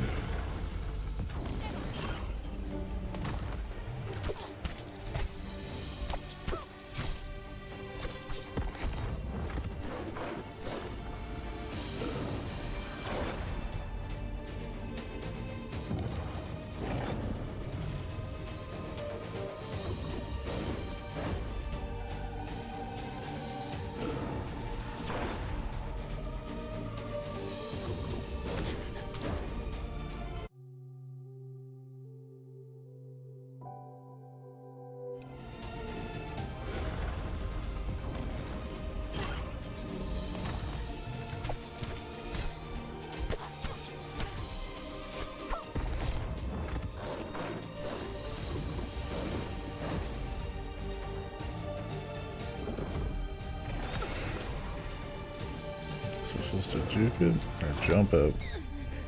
Hard to say.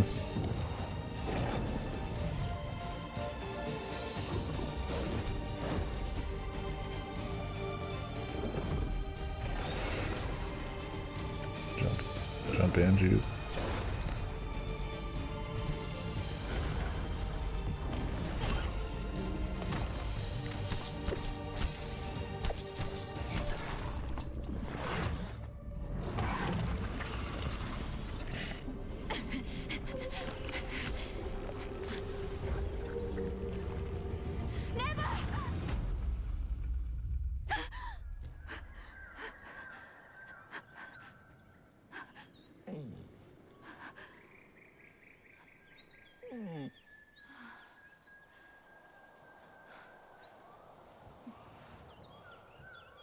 It was just a really long dream sequence. Or was there more to it than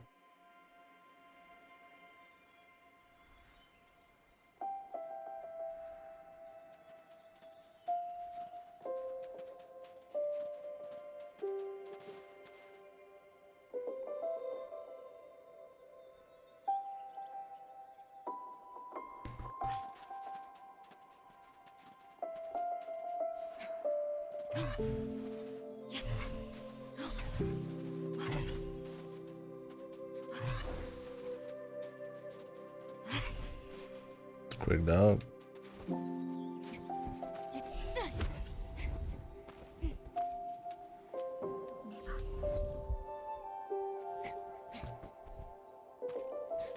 Neva. How do I remount? Neva. Oh, you have to be in a certain area.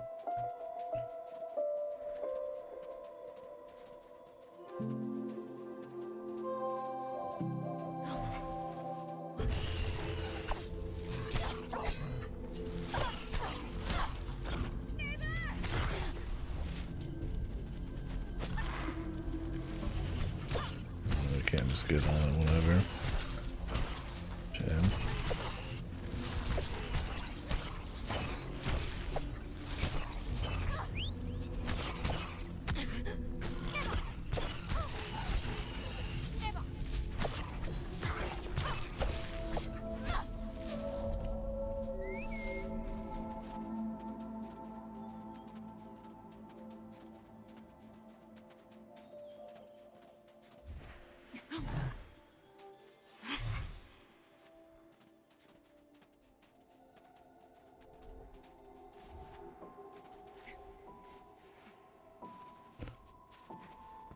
Fast as fuck.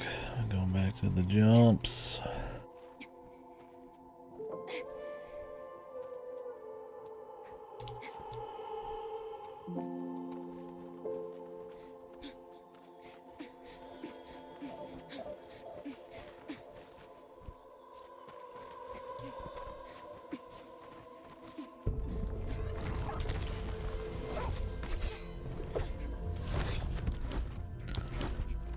Blockman.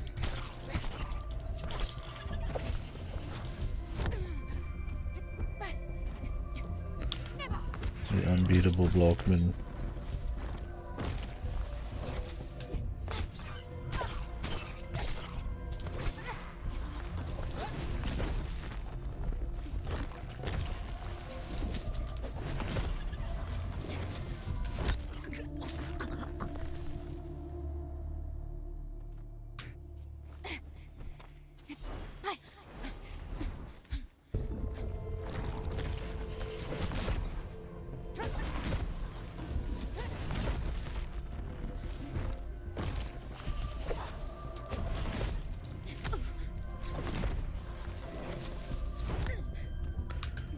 Trying to do something a little quicker, speed this up, but man, that's not even worth it. You really gotta play at their pace, man.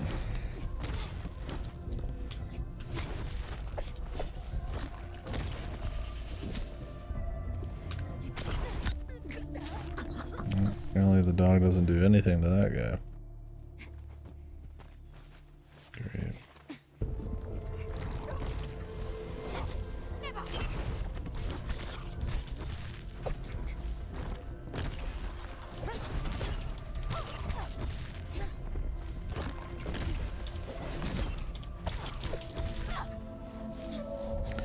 Okay, if you jump in there and really just start mashing it out, you can speed it up a bit.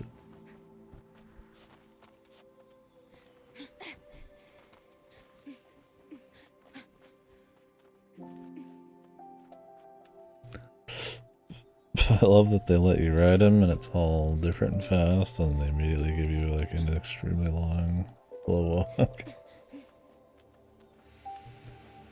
Really hone that in, man.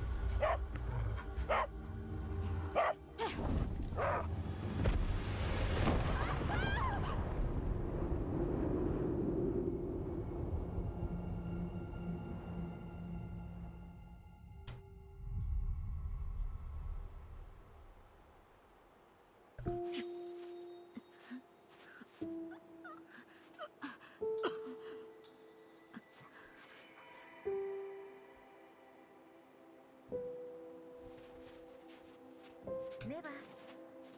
They kind of give you a little symbol at the bottom there.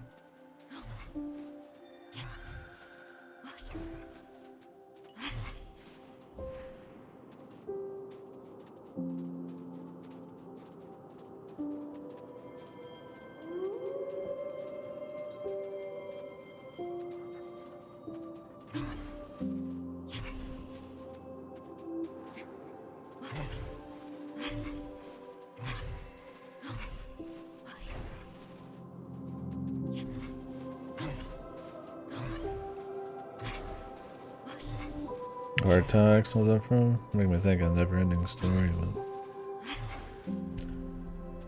that was a trave, I think. Or was it? Maybe that was the kid.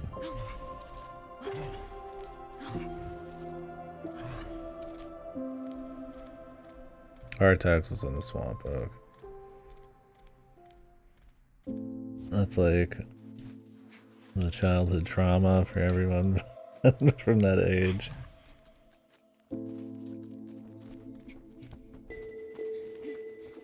Pretty interesting part, if I remember right, in that movie. For like a somewhat kids thing.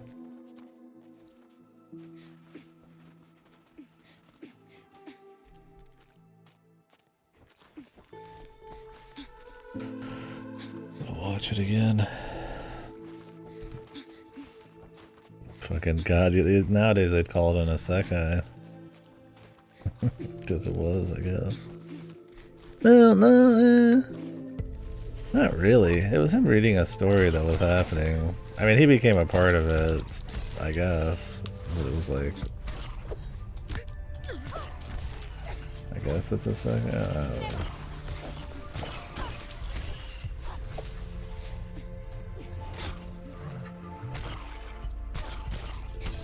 I never read them. I watched one or two of the movies. Was it... What is his name? It's not Christoph. C.S. It's not C.S. C.S. Lewis? What is his name?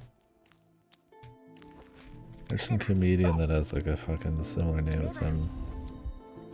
Oh, I mixed them up. Real shit. Yeah, I know a lot of people had most of them. I mean, I was reading a lot back then.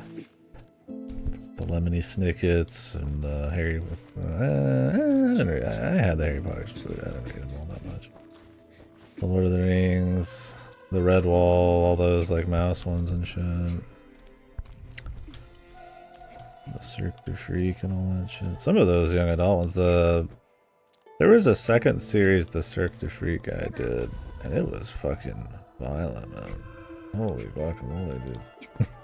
It's like, man, some people talk about young adult books being like crazy, or being like, you know, maybe simple or something. Like, bro, I'm like, this shit's more violent than anything I fucking touch nowadays. The Badger, man, yeah. Redwall was cool. It's been a really long time, so I don't remember it like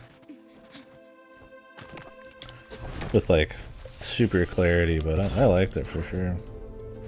God, what was that author's name? He had like a French name, I think. Right? The Redwall guy. He had so many books.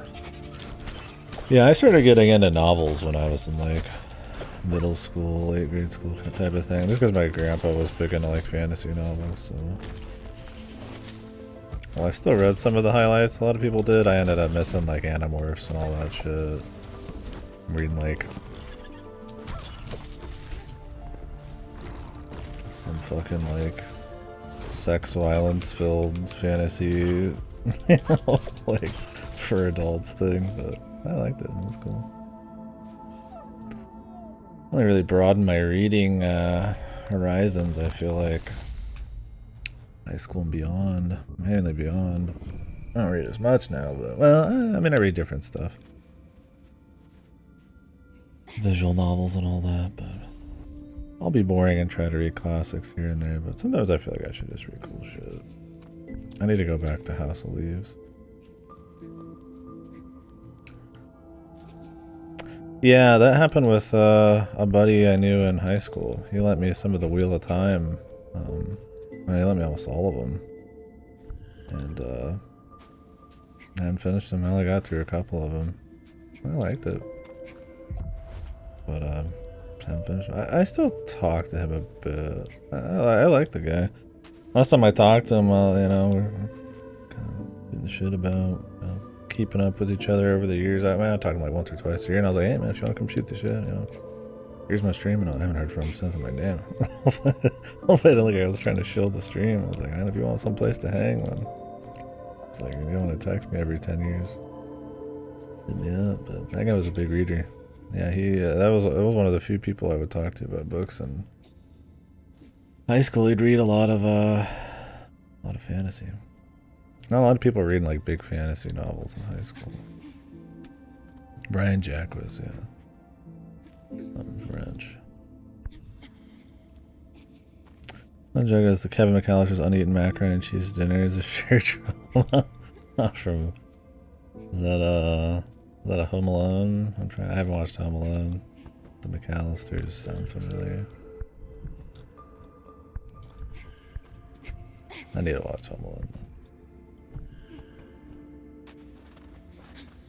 It's what's his name? I know him more from fucking Red Letter Media at this point. He's in there a lot. Macaulay Culkin. That's his name, I think.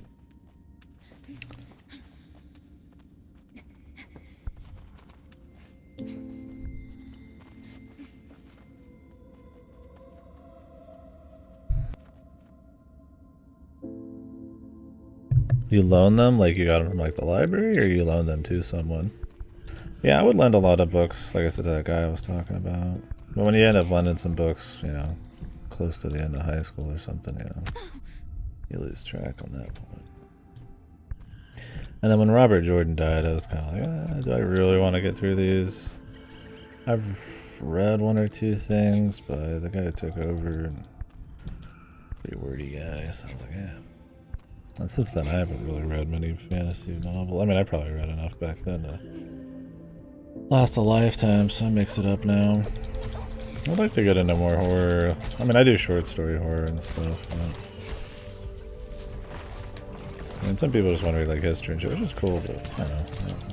I'm kind of interested in just. I mean, I read like history as in like famous literature, but I'm kind of at the point where I'm like, I kind of just want to read some like really well written shit from. That's just kind of like different, some cool genres and stuff. I mean, I'm down with reading more classics and stuff, but I'm over it a little bit too.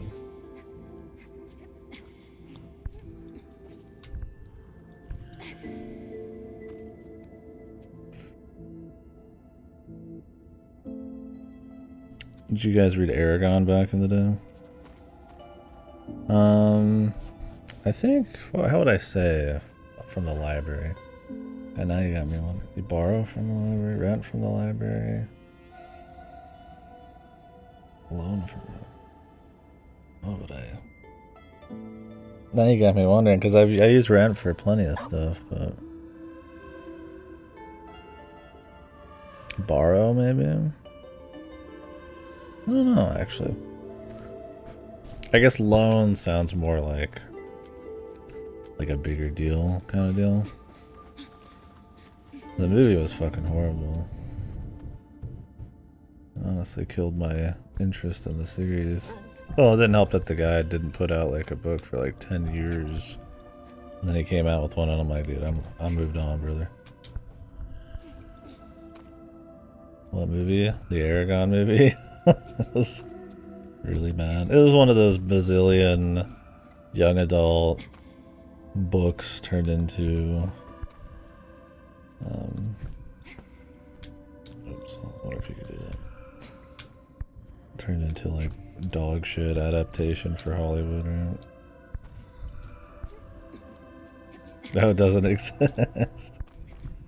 I don't remember his name either, yeah, but I read the first three. And they did the fourth one, I think, where he finished it up. Maybe even a fifth, I don't know. There's a bunch of other small ones I read.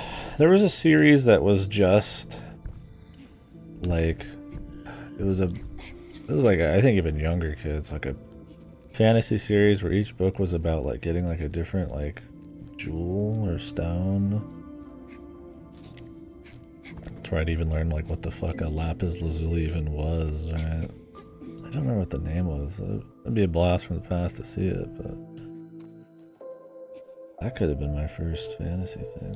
There was some other series I read about like this airship. It was one of those books where they had like the frilled like parchment paper on the outside. And it was all fancy, and it was like kind of like these. It was like this floating islands, airship stories. It was like this culture about you'd be fucking around in a place like that. I can't remember what it was called. And there's a bunch. There's a lot of really cool books I read back then. It's just been so long, I honestly can't remember the names.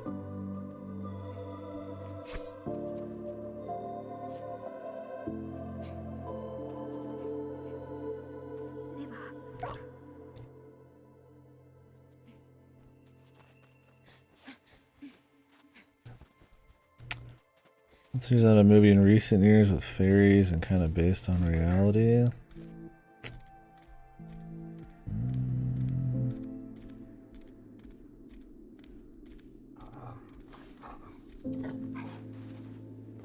God, there's so many. God, I read that one book about the kid with the tree, and he's like in the fucking house, and it's all about this like little house in the woods and shit. Jesus Christ.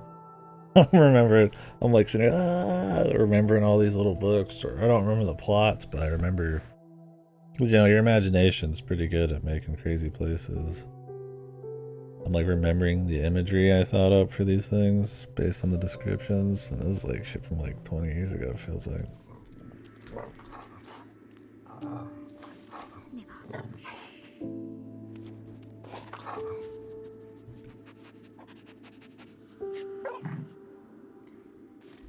Oh, I'm sure there's a show called Fairies,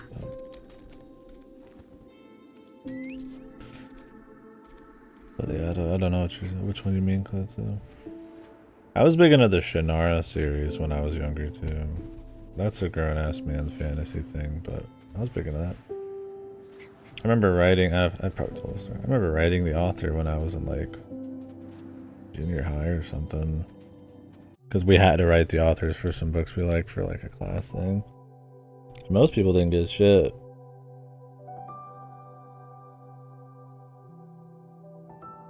But he wrote me back, man. He was a beast. I liked his stuff. He started combining some of his other series into these like post-apocalyptic, it turns into fantasy things, and I really liked those. And I bought like the newest one in high school, and I have not read it still. That feels bad, man. What was his name? I borrowed a bunch of Stephen King from my grandma. My uncle's huge into him too. His name was Terry Brooks. They did do a Shannara show. I don't think it was very good though.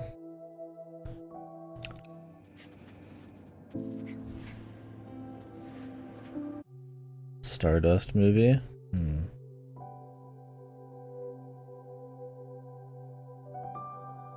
God, there's that fucked one with like way back. Oh, wait, was this a wait? I was thinking, well, there's like that fucked movie way back in the day with De Niro, but I think he was in a few things.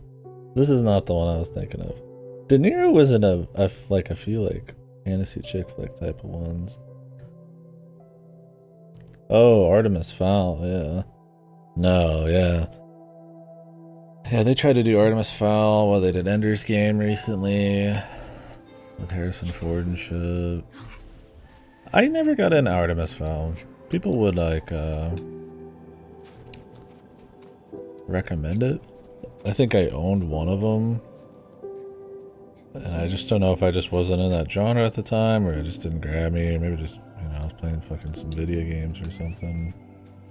Not quite sure. But that was a big one.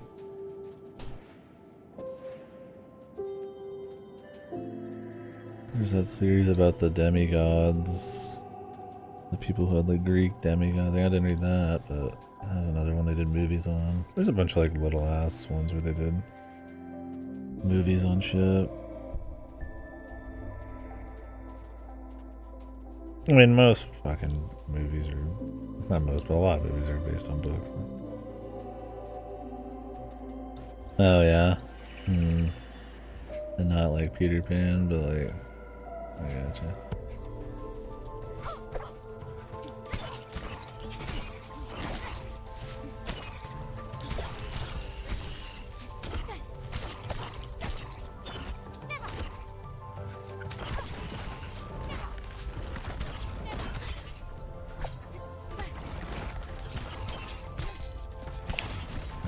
dog in the background.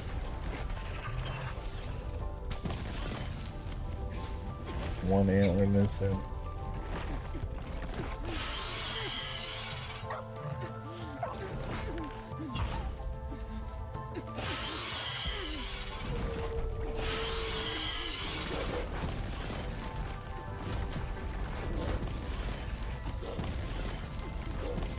He's good.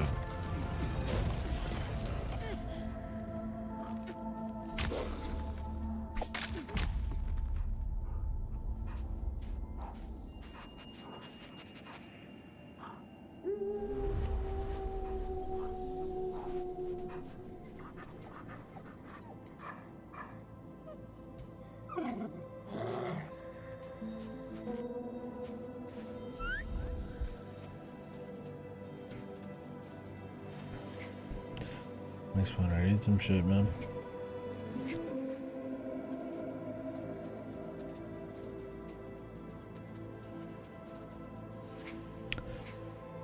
Starting to storm again. I was thinking maybe picking up some food when I was done with this, but that's right.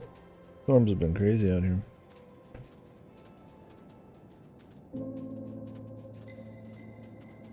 Yeah, I need to whip back out House of Leaves. I enjoyed it, but it's one I wanted to kind of like fall in on.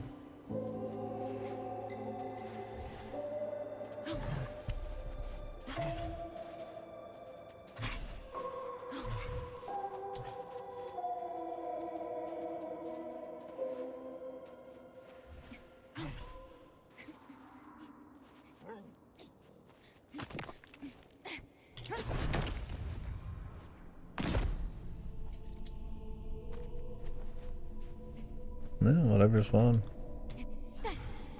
Or helpful or whatever.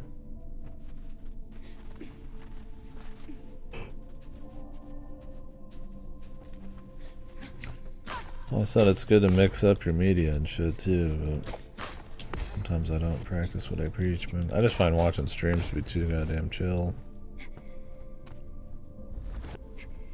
So if I'm not streaming, there's a lot of times where I'm just like, just watch a couple hours of a stream. So I'm usually someone who like really dedicates, I guess you could say, themselves to whatever they're into in a way, unless I'm just like don't like it or something. But I'm not good about just like catching like a couple minutes of something. Like, I'm just gonna watch one episode of this show. Like I'd want to watch like the whole fucking thing, or watch a couple movies maybe. Not always. I've gotten better about it, but not that I think it's a problem. I mean, sometimes I won't start certain shit.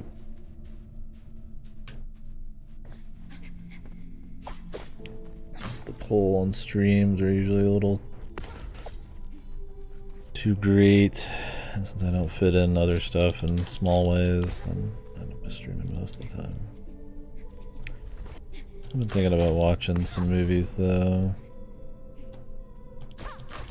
Some shows. I mean, I did read something not that long ago. I guess in the Mountains of Madness and all that. And read Crime and Punishment, which I don't know. It was alright. I mean, I get where it's a piece of classic literature, but I've already talked about that. There's plenty of meaning there and all that, but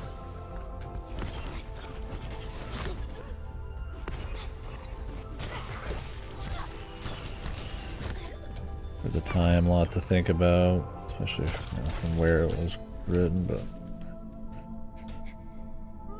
kind of got the idea pretty quick, so rolling through the rest was alright. This is your favorite book, The Young Man. Let's see.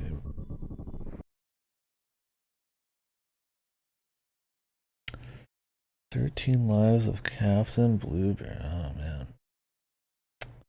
That seems cool. Is this like a book? Is it more pictures? Seems cool.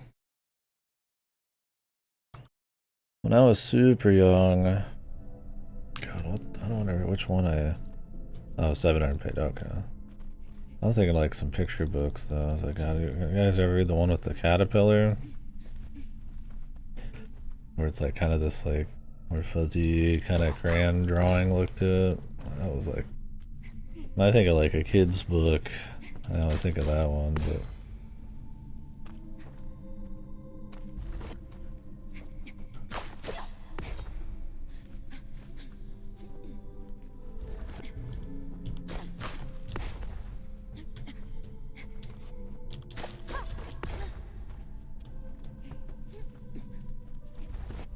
nice illustrations occasionally too. Oh, cool. It was always nice having something with a couple pictures here and there. Shannara had a few here and there.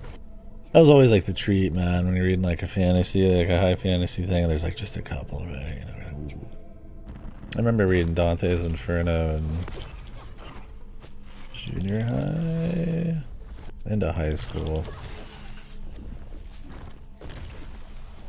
And that's a fucking tough read, man. He's not exactly writing in a way that people really talk anymore, but man. It was interesting, but there was some pretty slick pictures in that fucking thing.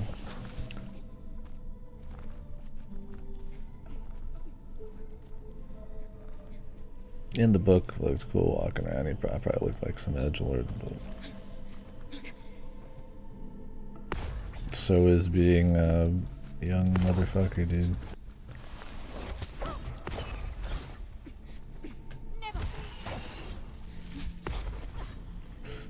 Time Warp Trio. You know, it's like some of these I don't recognize off the top of my head, but I wouldn't be surprised if I actually like seen them. Yeah, I've always wanted to like read the Bible just to kind of get like a feel. Not that I feel like a lot of religious people read the Bible these days, but that's a whole different story. But just to kind of, I mean, it's like very, you know, extremely influential. I feel like I just like, should. There's something in here for me to do? Or am I going backwards like an asshat? Oh, you can step on that. Yeah, it'd be interesting to read, but that's kind of my thing. It's like, do I fucking care about reading some of that shit? It's like, yeah, I want to read the Bible, and then it's like, oh, I could read X and Y and Z, and it's like, maybe if I read a titload, like books. I mean, I read a lot of VNs, but it's probably longer than most books. We just finished a fucking 50, 60 hour visual novel, right? But yeah, just like we just don't talk that way, and there's like a certain probably flair to some of the writing that even back then I'm sure was, you know, wasn't just common.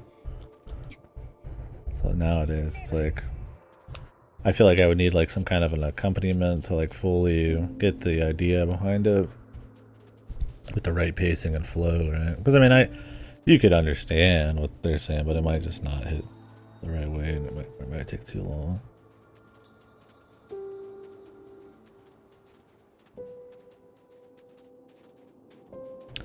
Yeah, I don't know. I mean, I watched a lot of different shows and movies back then too, but I feel like with books, maybe there's more of like a culture when you're younger around like mixing it up and shit. Or the young adult stuff is a bit more creative, or it's like, you know, movies would be like I'm watching like fucking Disney or something, right? I mean, I watched like every cartoon ever back then. Music I just wasn't into for a long time. There'd be a few albums I think I enjoyed my mom would put on, but I don't think I got into music like I do now until like high school. There were some game soundtracks I enjoyed, I had on CD, and I think there's like a Radiohead album my mom had that I liked, but that was about it.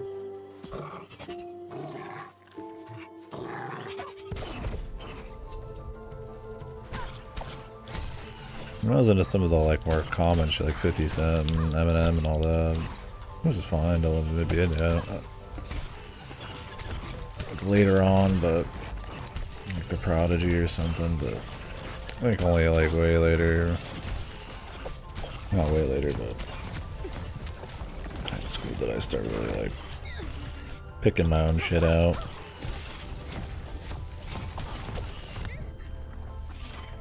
Instead of just kind of what was everybody else was doing. I hate the contact damage in this game. Yeah, that's why I need to read more. It's like I've talked about before. I mean, sometimes you dip into another medium.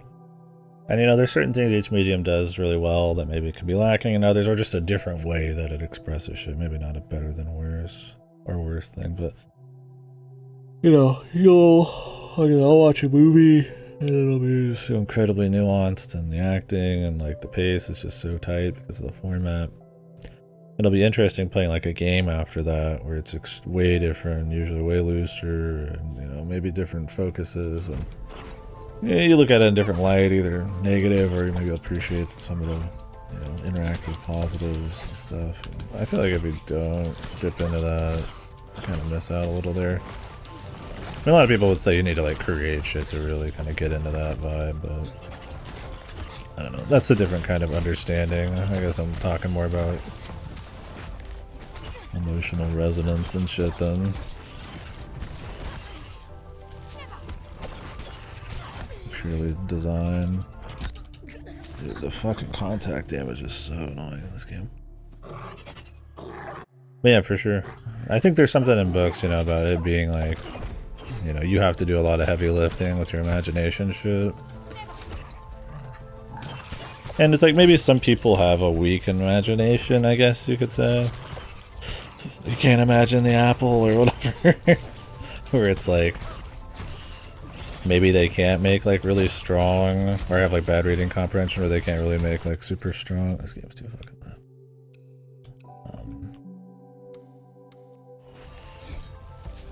Like imagery or something. I don't know, but I would like to think overall that you having to do heavy lifting for all of that with reading means you probably kind of like patchwork it in a way where you might maybe like it better, or that effort you have to put in gets you more like immersed. I think it's one of the reasons like why like horror works really great in video games, right? Is that you have to like put more of yourself into it, so there's an immersion level you can't get in some other stuff. An effort, you could say, right? I feel like with movies, it's like pacing is like one of its strongest things, right? Like, yeah, most movies are 2 to 3 hours, right? Obviously, the acting is like huge, so it's like pacing and acting. It's like you can really distill a lot. Or there's a lot of like effort put into distilling shit like that. And books, you know, it's a lot longer, but you put some lifting into it. And it's like games, it's like interactivity, and I mean, you can get a little bit of the above, I guess, right? I mean, look at this one. But Neva, forever.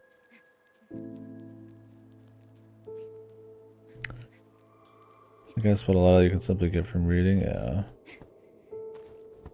I agree though. I mean, yeah, reading's a big deal, man.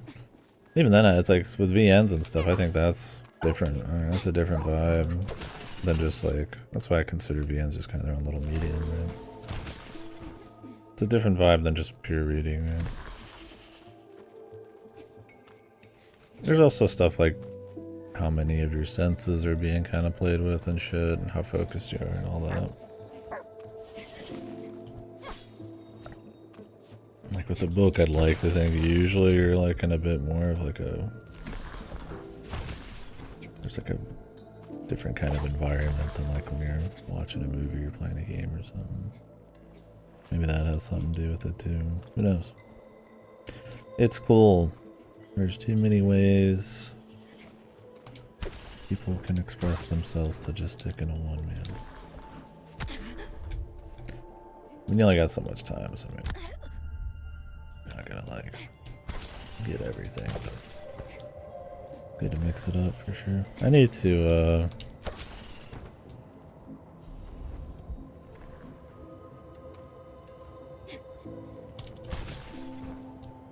read more.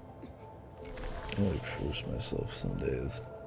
Like I said, I find like watching a stream to be too therapeutic, so if I'm not streaming, it's not a rare moment where I'm doing something else, I can probably watch a stream, dude. Well, I used to listen to music a lot while I read. Sometimes I'd even like pick stuff that kind of like fit, which was cool. That was more like high school and shit. I've done that a little bit actually, not that long ago. Just put some like really kind of like ambient like horror shit for like I did some Lovecraft recently. Nothing like distracting these days though. I don't think I would do it at all for like House of Leaves, but oops.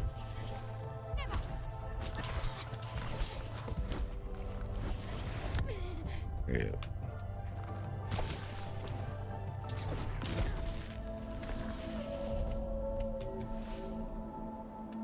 Books are selfish. Do people still consider books like a dying thing? There was a big period where it's like books are dying, or books kind of cemented themselves in their own little deal. I mean, I don't think books would ever truly die. There's way too much like history and in books, right?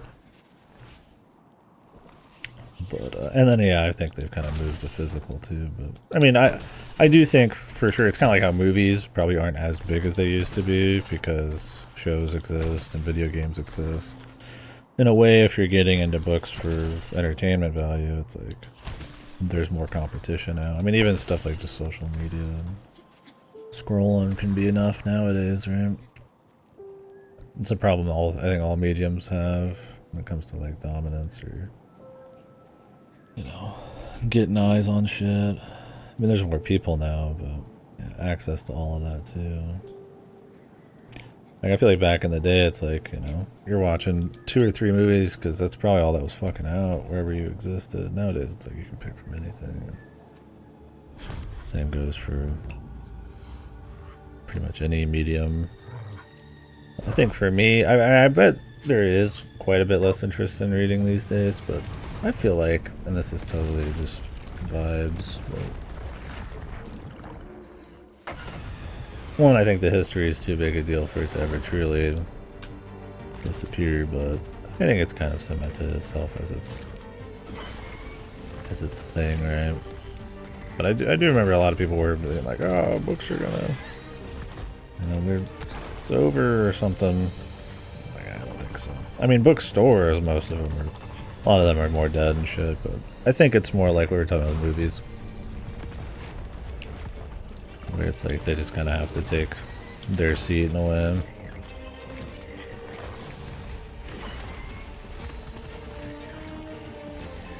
The grand scheme of all media. Well, I don't know. It'd be interesting to get some data on like a younger generation. Do they have like as like much less interest in reading? Like, is it simply just because there's competition, or do people really not like to read? There was always people like that in every generation, though, who just fucking hate like reading any text, right? Even in a game, like if there's no dub, they're like, oh my god, they want to like die, and it's like, all right, man. Like, I don't think there's any help in that kind of person. But I don't know if that's happened more or less. Not enough stimuli, I guess, for some people.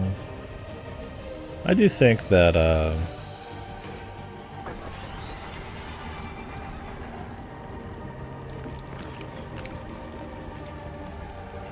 I think audiobooks definitely bigger now too.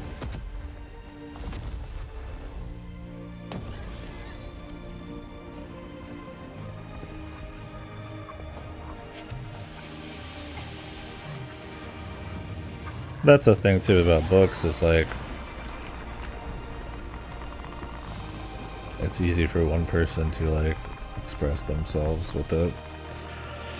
Don't need music or visuals or mechanics or programming. I mean, you need to know how to fucking write, but I mean, like you could just write. Like, I guess you could shit out a video game, but to even look comparable, it's like gonna be a lot more. Never done an audiobook. I thought about it because of all the driving I do, but I tend to do a lot of like podcasting or listening to video, catching up on news so I can talk about it on the stream.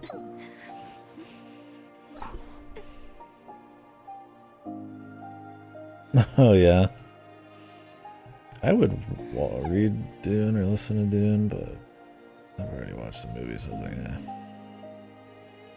Maybe I'd read past that.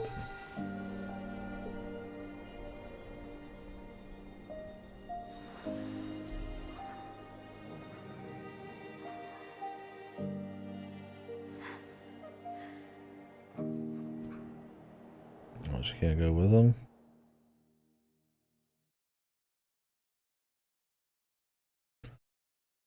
Considering how close she's gotten to dying so many times, Jesus.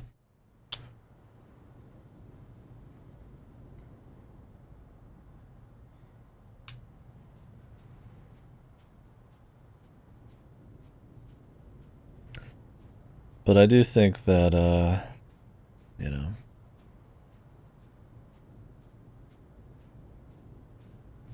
yeah, like I said, it'd be interesting to see if there's like studies on like if interest in like, you know, stimuli and like certain mediums is like I said, if books are just kind of like they just exist kind of in a, you know, they're just all kind of vying for attention, or if it's like a huge like loss of interest in books. Like back before like all sorts of shit existed, you're probably like going to the theater or watching somebody get like hung or some shit, or you know, for entertainment, or throwing fucking stones, or reading, right? So it's like it's a little different.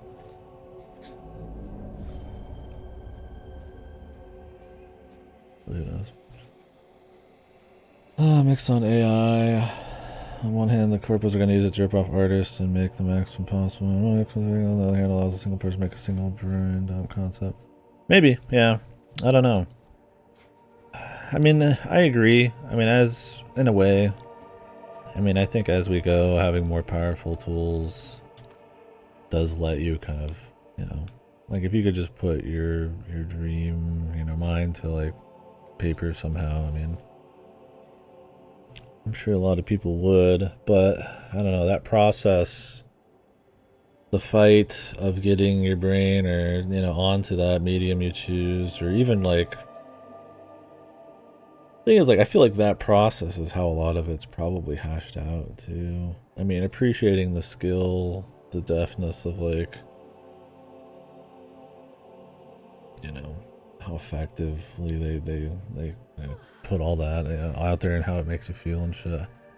I don't know, I think that's like pretty important. But I mean, on the flip side, it's like, yeah, I mean, do I want people to have to like spend 10 years making a game that's like 5 hours long? It's like, no, it'd be nice if you could do it quicker, but I don't know. On the flip side,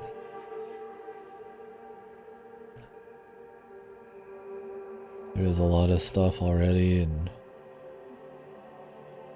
I mean, fuck it, more. Why not more? Right? As long as if it's good, but definitely get into an issue of like shared experiences, if that matters to people, into skill. Although I guess there'd be a skill to like being able to translate your thoughts into something. I'm not even thinking like just AI, but just some kind of like fucking like art mancer or some shit. I don't know. I mean, generally, I loathe AI for art, but the idea of having stronger tools to further like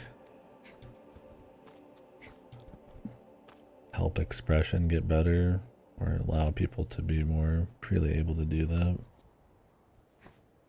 I don't hate. I mean, there's an argument for, like I said, for the skill, the execution, the struggle, but I don't think that would disappear. Its shape would change to a certain extent. I mean, always have the problem of, like I said, like shared experiences, the 24-hour day, like, you know, how would art change and how would we think of it? Literally, I could always just shit out what you wanted at any time.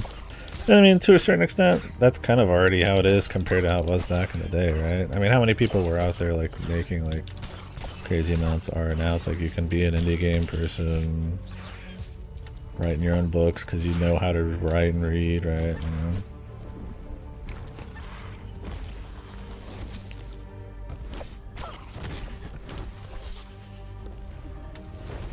I don't know. With AI though, I feel like there's a little too much of a disconnect. But I get the idea for sure. My favorite gameplay mechanic, removing most of the gameplay.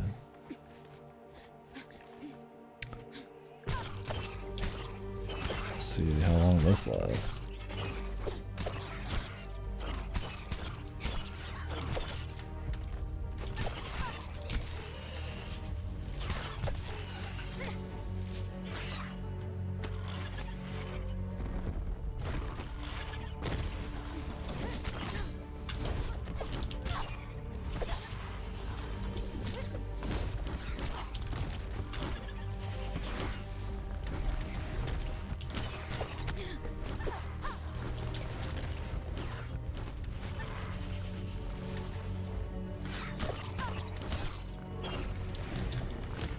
I mean, as a consumer, you know, someone who's not really creating like art. I mean, I create fucking like streams. That's not really the same thing. It's like, you know, there's already probably enough stuff. But then again, it's like I would like more challenging ideas and more concepts that, you know, might be too ballsy to like realistically do in the environment we're in, right?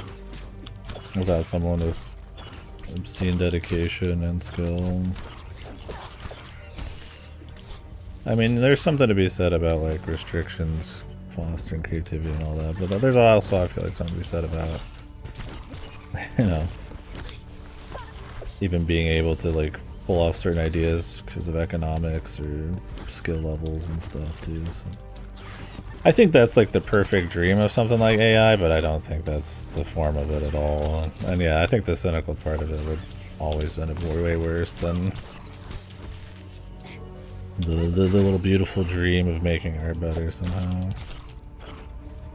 At this point, I would just like better engines or tools or resources for learning and stuff like that, but I mean, it's hard for anything to ever look like more of a fast track than literally typing it in and it's just created, right? That's why I'm saying that maybe someday we'll literally rip it out of your fucking brain and just shit it onto a screen, right? That would probably be better, but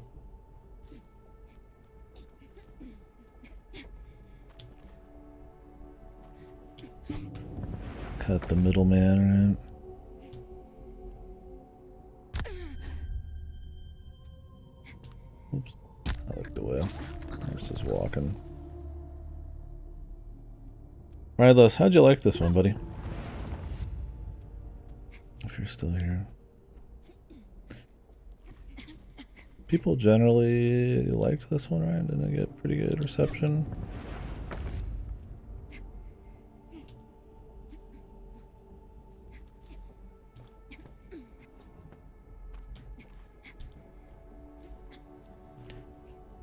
Yeah, I'm not a fan myself, especially the way it is now.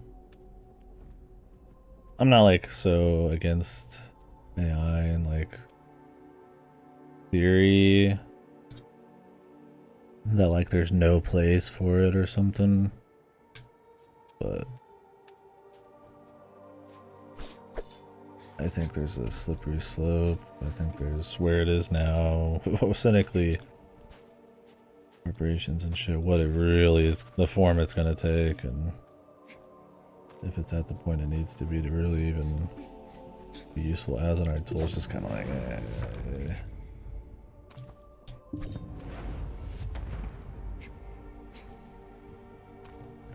I don't know.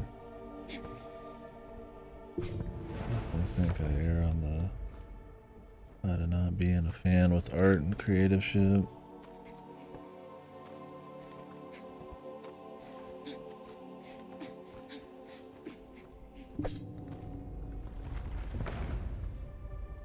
Pretty much at all. I mean, as a gag, as a joke, maybe, but even then, I mean, that's... I don't think people should be, like, not allowed to horse around, I guess, but... I mean, a lot of that ends up leading to, you know, stuff beyond horsing around, too. So. I made the funny Metallic AI video, and then it's like, actually, I'm just gonna make an actual song now, and it's like, okay.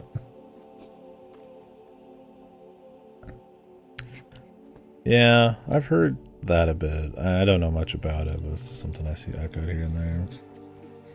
vibe coding stuff like that. Like where they want to like fire people who are like experts who cost a lot and just try to like get people to like vibe code through like a mix of AI and like just kind of corporate direction and like a little knowledge and stuff. I definitely think there's a lot more practical use for something like AI for sure if you could like hone it properly.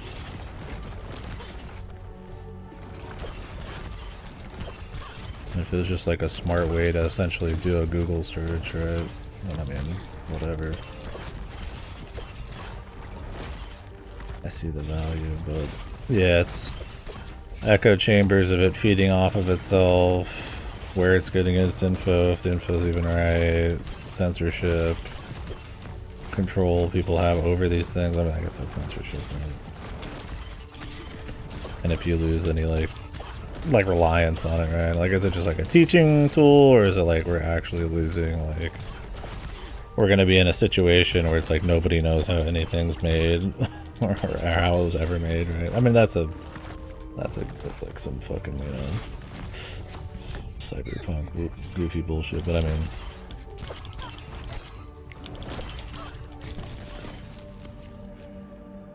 I get the fears, and I think there's some warranted thoughts on it. Yeah.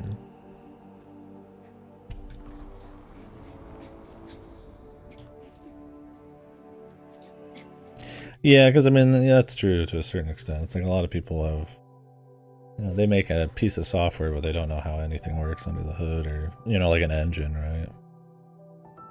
Like I use Unity, it's like I don't know how to, you know, maybe make physics engines, but yeah, I just feel like there's always going to be a negative and a weird slope to go down, but it's more like, does that slope get too steep to go back up? You know, because I mean, like a big corporation, they don't care, right? Like, it's not gonna matter. It's short term, whatever the fuck, right? Is there be a point where it's just like really hard to come back from it, or people just find it's not worth it in its current state? Who knows?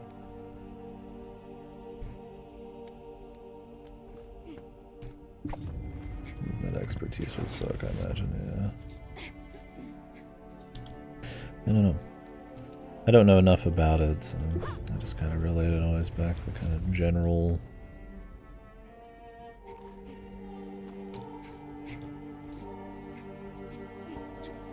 I guess thoughts on it, but I'm sure there's people who really are going super ham into it.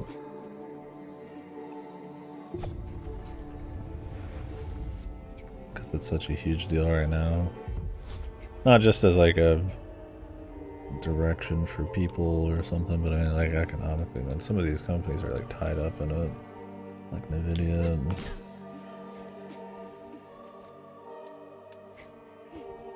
and what people like big companies want to do is probably going to steer culture a lot of the time too, right? And if everybody and their mother wants it to save a buck, I mean, that's just kind of what you're going to take in, right? To a certain extent. This is beyond the pale. That's like with art, it might be beyond the pale, right?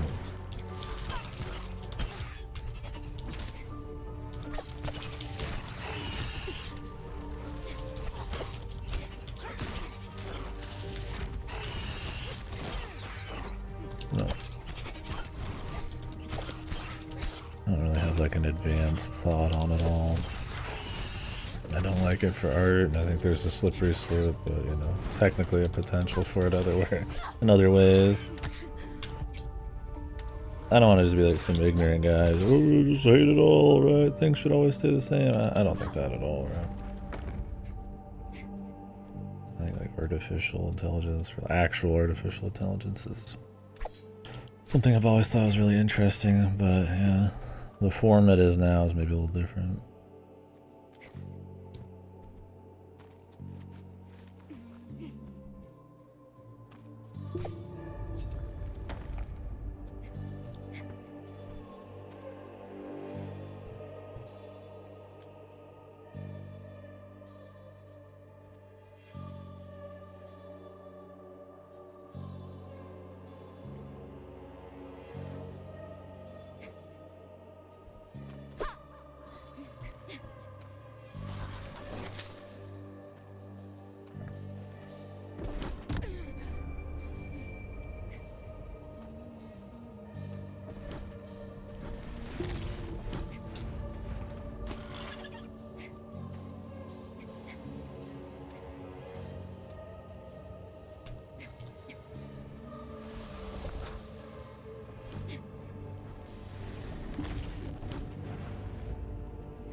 No, I mean, I don't think it'd be like some lost art, but I mean, things take time, things fall apart. I mean, do you think people, as soon as one problem happens with AI, would just be like, nope, we're done? Like, I mean, what kind of disruption would it cause? You know, or how long, how many decades of like people who are like half-assed know what they're doing, or we're running off of some like wonky shit, you know, how many planes are gonna crash that you're just like okay with until somebody's like, okay, we gotta like move away from the entirety of the thing. Like I said, I mean, for a corporation, it saves a bunch of money, right? One or two issues, especially depending on like, you know, governance and shit. Who's to say that wouldn't just stick around for a while? And those are the discussions I think are worth like having. Because I'm not talking like a complete breakdown of like coding or technology or something, but just kind of a shitification of like kind of things for a long time. Be more what I'm worried about. I don't think people just like completely lose coding, but like a general level of incompetency, like, you know, you're gonna have to go through 20 more calls to get the help you need. People aren't gonna know what they're doing. They're gonna rely on information that's not right. You're gonna rely on information that isn't right for shit, but sometimes it is. Like, I think that's kind of more what people are talking about. Like people willing to take a huge quality hit for like ease. And if that's like the call or not, and if it has like long-term ramifications. Because if you do like 50 years of like coding with AI or something, like, I mean, would 50 years without it be better? Like, I mean, I think that's kind of what people probably mean, right?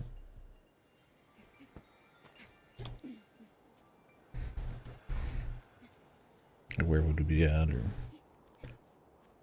that's just me blabbing. Other paradigms for having hybrid computers and whatnot. Oh, I see what you're saying now. We talked about that before. And take it to a different level. Yeah, I don't know. I'd be curious how, like Clitty said, there's a lot of legacy stuff there, and I think there's so many systems tied up in certain kinds of code at this point. I wonder what it would take to like make people as a whole have all of these systems kind of like migrate or like change. Right.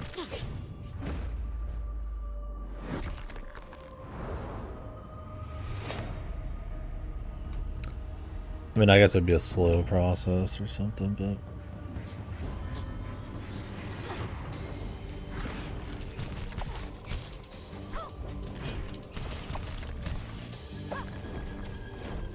I want to get into biocomputing. Give me that full fucking end game, baby. I want the bio machine hybrid, man.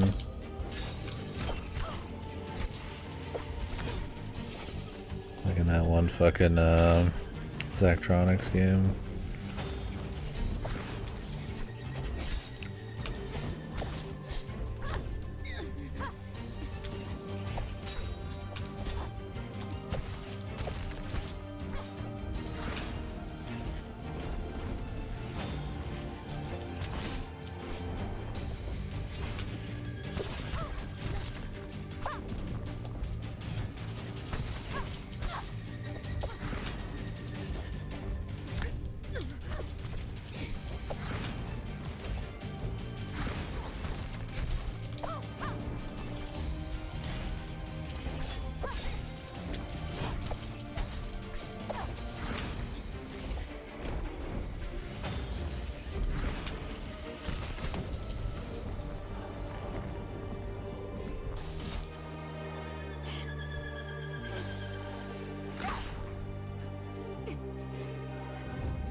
She should stop kissing her enemies while she's trying to kill them, man. And actually just like go to town on them.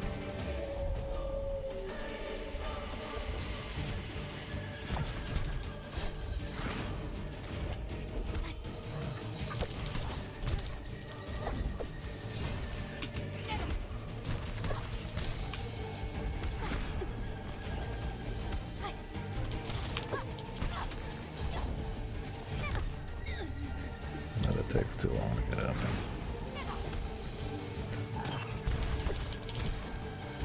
Gotta be careful with it.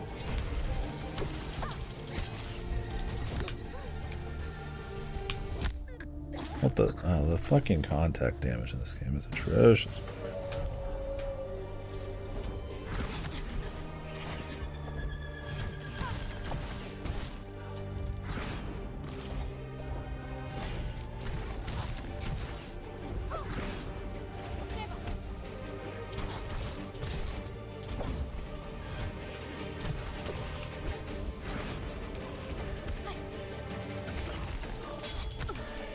There's that contact damage.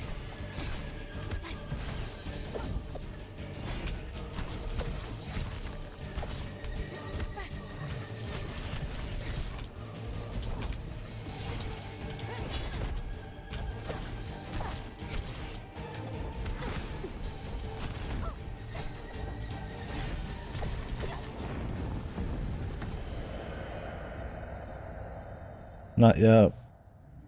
No, you guys have gifted me some stuff recently I'd like to get to.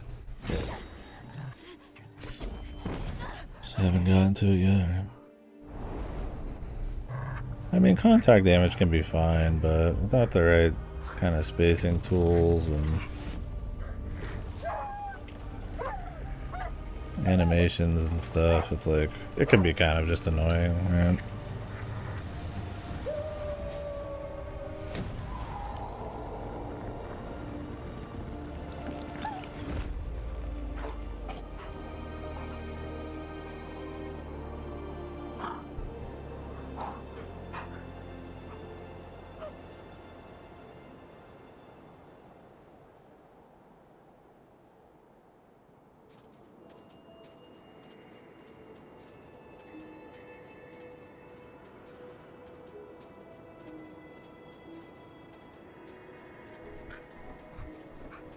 I don't think it's lazy, I just think it's kind of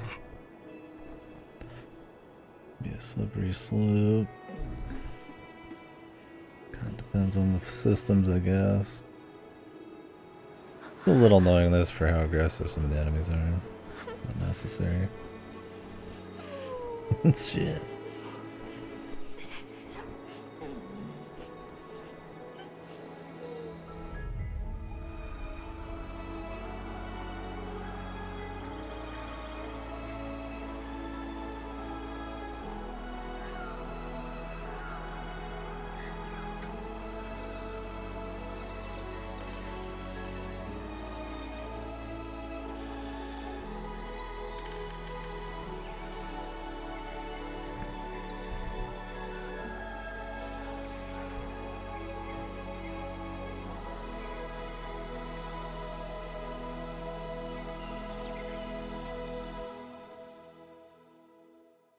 Breath of the Wild again.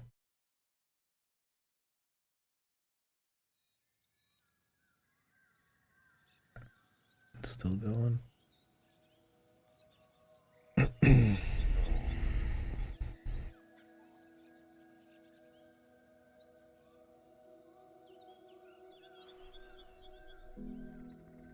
Who's dying, man? Waiting for one of these two to croak.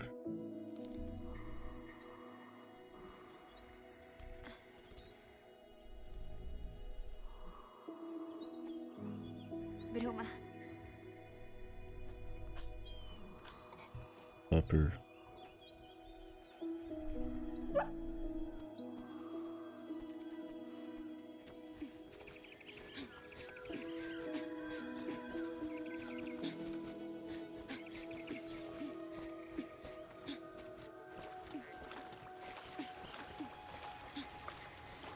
Stole your kid, motherfucker.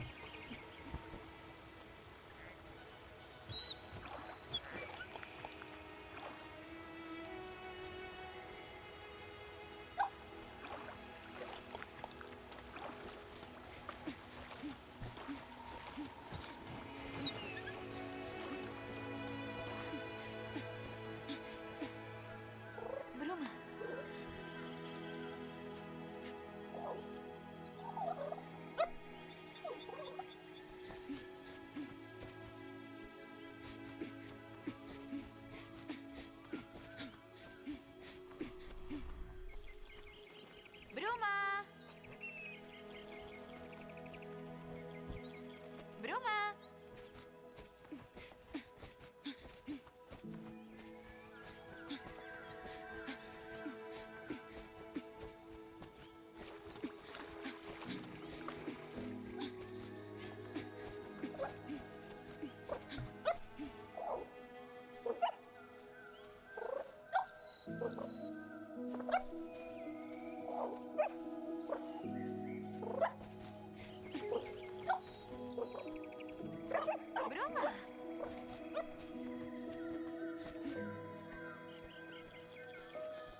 Yeah, I've been kind of holding back a little bit, I think. We'll talk about it. I'll be right back.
You said you stopped playing it.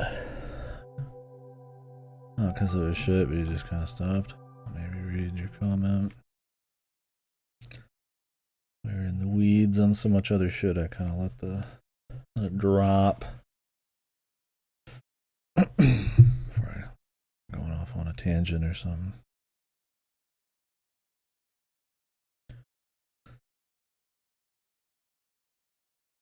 Slept around here and never went back now because I just thought I stopped playing one night and got to bed and never started back up. Yeah.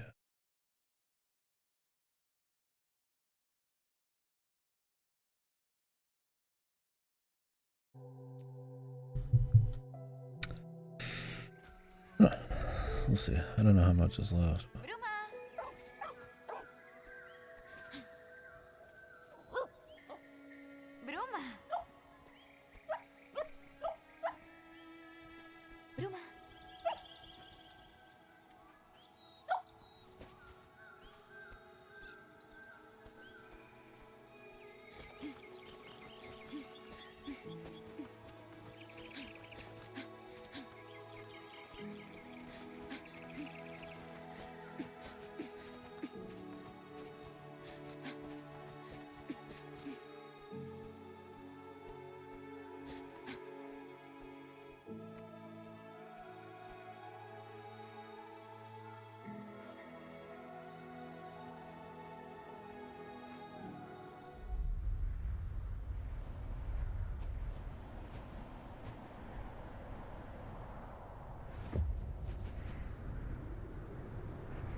Somehow the evil has returned.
Yeah, same developers.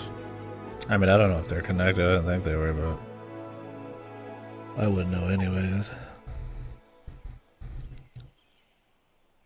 I wasn't a big Gris 1 guy, so I don't remember a lot of the details.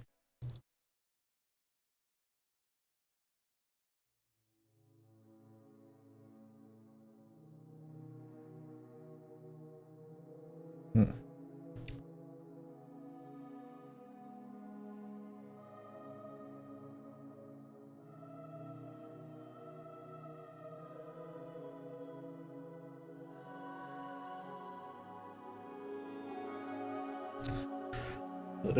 Yeah, I'm trying not to be ultra cynical on this one. I mean, you know, they're clearly trying to make something evocative and emotional and stuff. But it's Gris again for me, dude. I didn't. Well, not big on this one. I appreciate what they're doing with some of it. You know, I like some of the ambient noise. You know, that they're trying to do a little bit, I guess, more gaminess. You know, heckin' puppers and all that, but I feel like it kind of just hits every tried and true. Fucking the usual down to the fucking pupper dying at the end. It's the amorphous blob evil with cute animals being like the crux of everything and decay and the reincarnation of the world and all that, and the animals dying at the end. Yeah, it's the first thing I said when we got in this. I was like, man, is this one of those games where everybody loves it because it just has a cute dog? Love animals. It hits me, but it's also in like everything. So it's like I need more than just that, right? Like I want to get hooked not because of the pieces that work sometimes, but because I'm just into the actual whole thing they're trying to do. But I don't know, man. I mean, I don't hate it or anything. That's not. I think the gameplay is pretty dull, and I think it's mostly gameplay. It's a Planet Alana problem,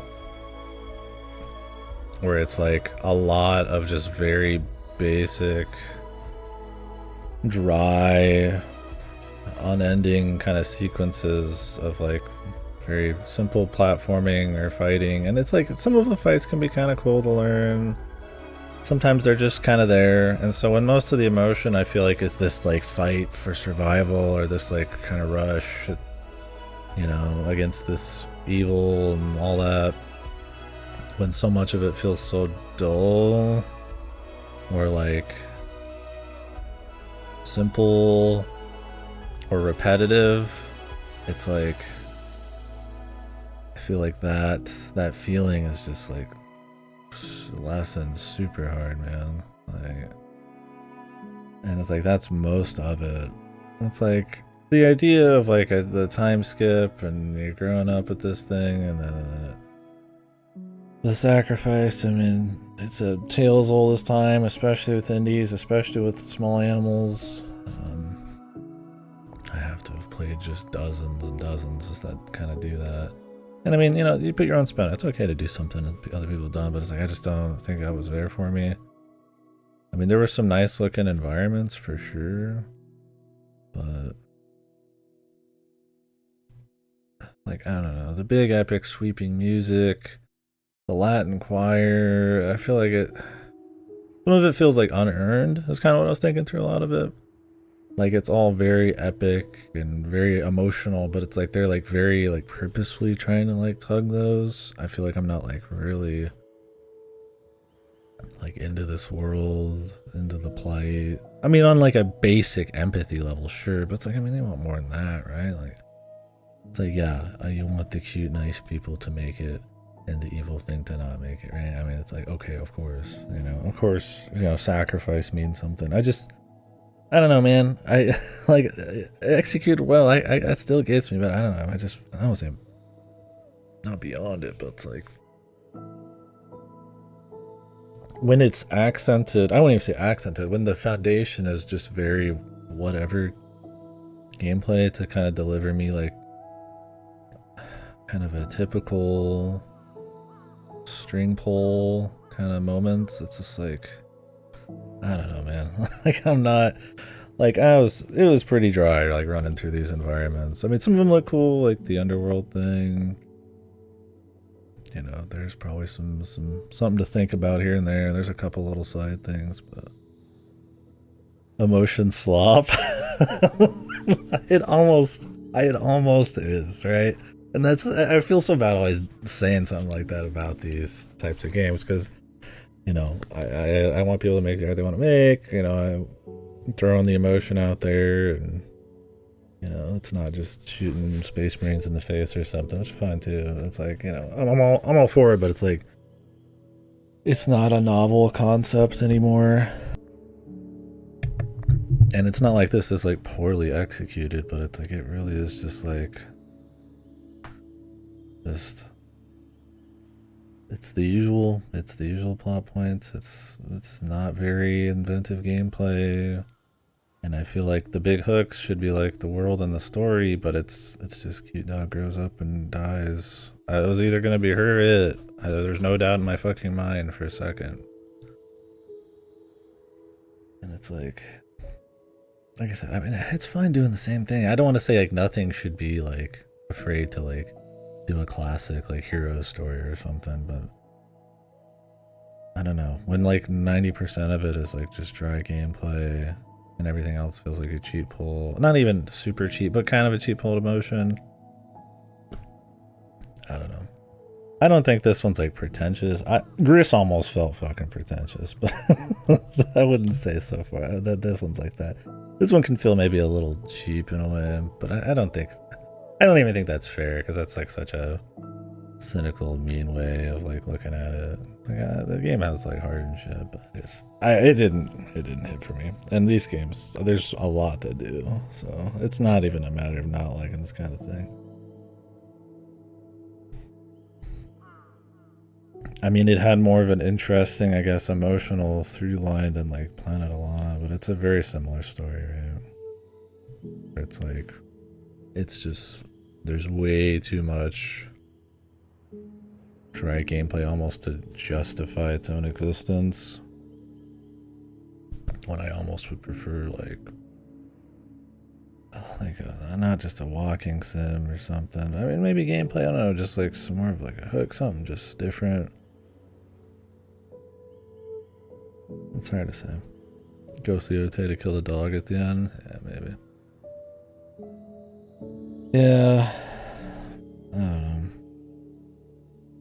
But yeah, I didn't collect all the doohickeys. Man, I was really hoping after Gris, because I always felt like I was just the odd man out with Gris. Like, I did not really care for Gris that much. It was fine. I respect it, but I was like, man, you know, maybe I just kind of had a weird day, but like 2 for 2, man, I don't know. Maybe it's something about the devs for me. Once again, I respect this one. Like, I hope it does well and they keep making games, but I'm just like, it just didn't hit for me, man. I'm curious what other people said on it. Like I said, it's a mix of weak gameplay. I guess you could argue cheap emotional pulls. Definitely, you know, expected tropey type of stuff.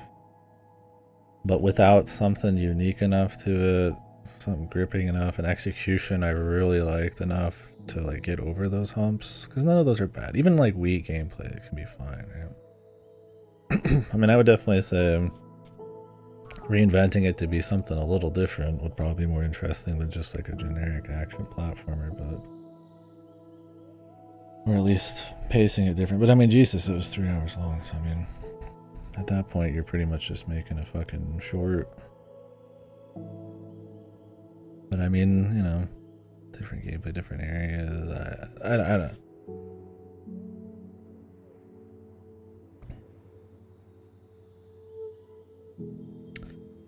There's some cool looking bits for sure. I liked a lot of the big landscapes.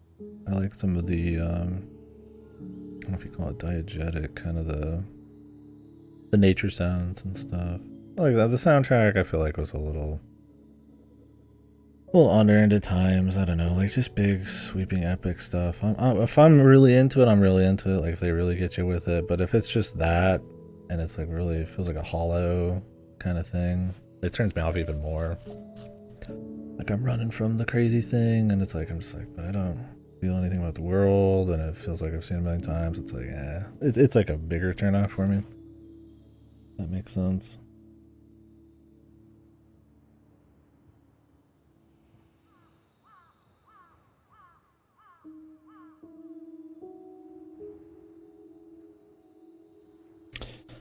Damn, I don't know.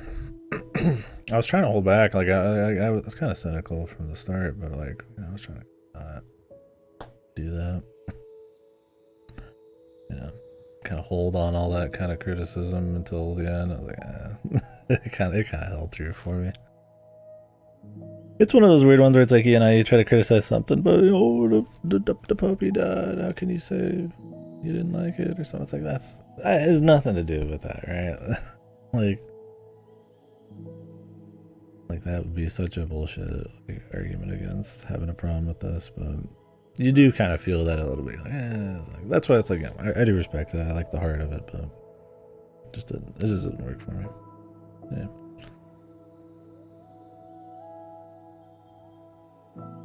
Yeah, I also think it's one of those where, people,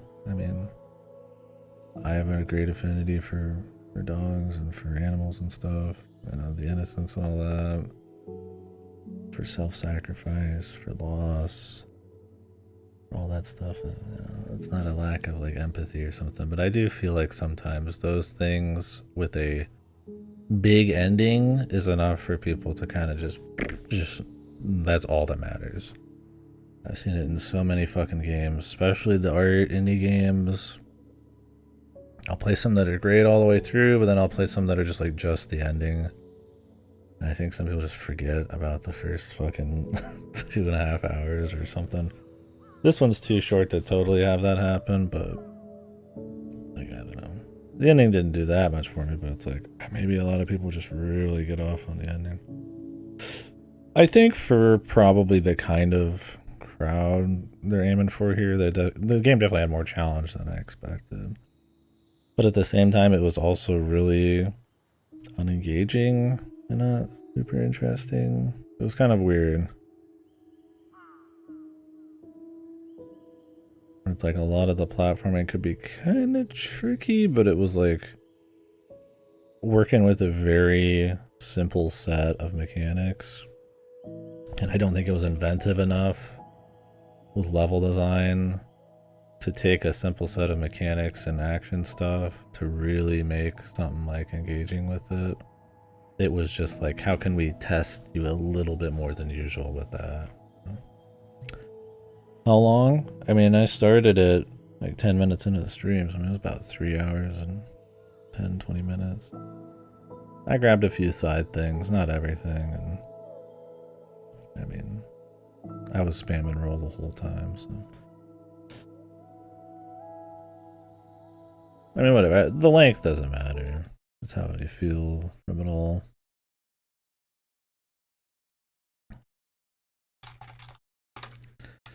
I guess it matters for the value proposition of it all, like how much it cost and shit. But I don't know, it's a weird one. It's like with shows, like I keep bringing up Planet Alana. It's a problem I have with like Limbo Lakes that don't really get it kind of deal. It's like they can be really short and still feel like insanely long. Like the mechanics will just be like that weak, right? Or they'll have too much of it, right? Like you can have simple action platforming, but like the game can't be 90% gameplay, especially when your strengths are in the art and stuff. Don't know. I've heard some people say, like I haven't read too much on this one, but some people say that this one's good in despite of the gameplay, but the good parts just weren't enough for me.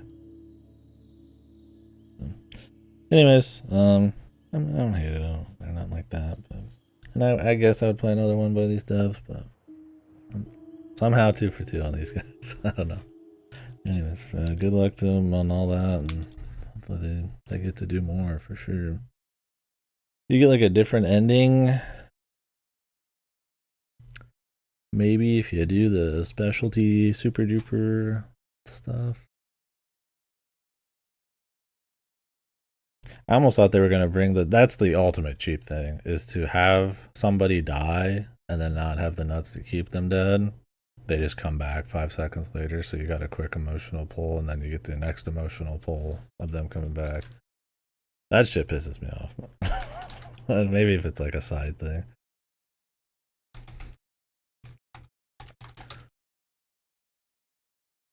Secret ending cutscene for all the flowers. Let's take a peek, shall we?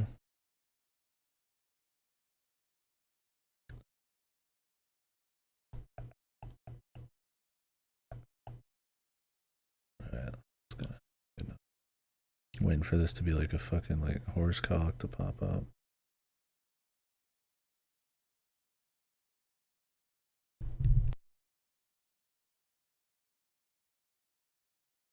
Fucking get banned or something.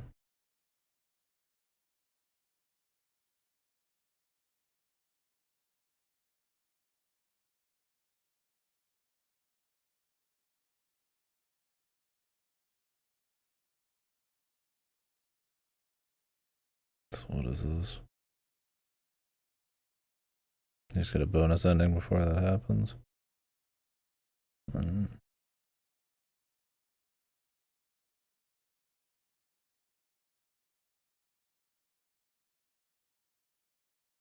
Or are they just showing it off and then we'll see the bonus? Or maybe.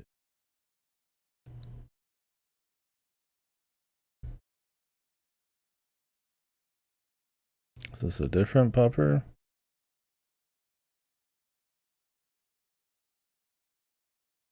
Oh, cool. Either that's the same pupper or a different pupper. And they live. And she gets even bigger hair.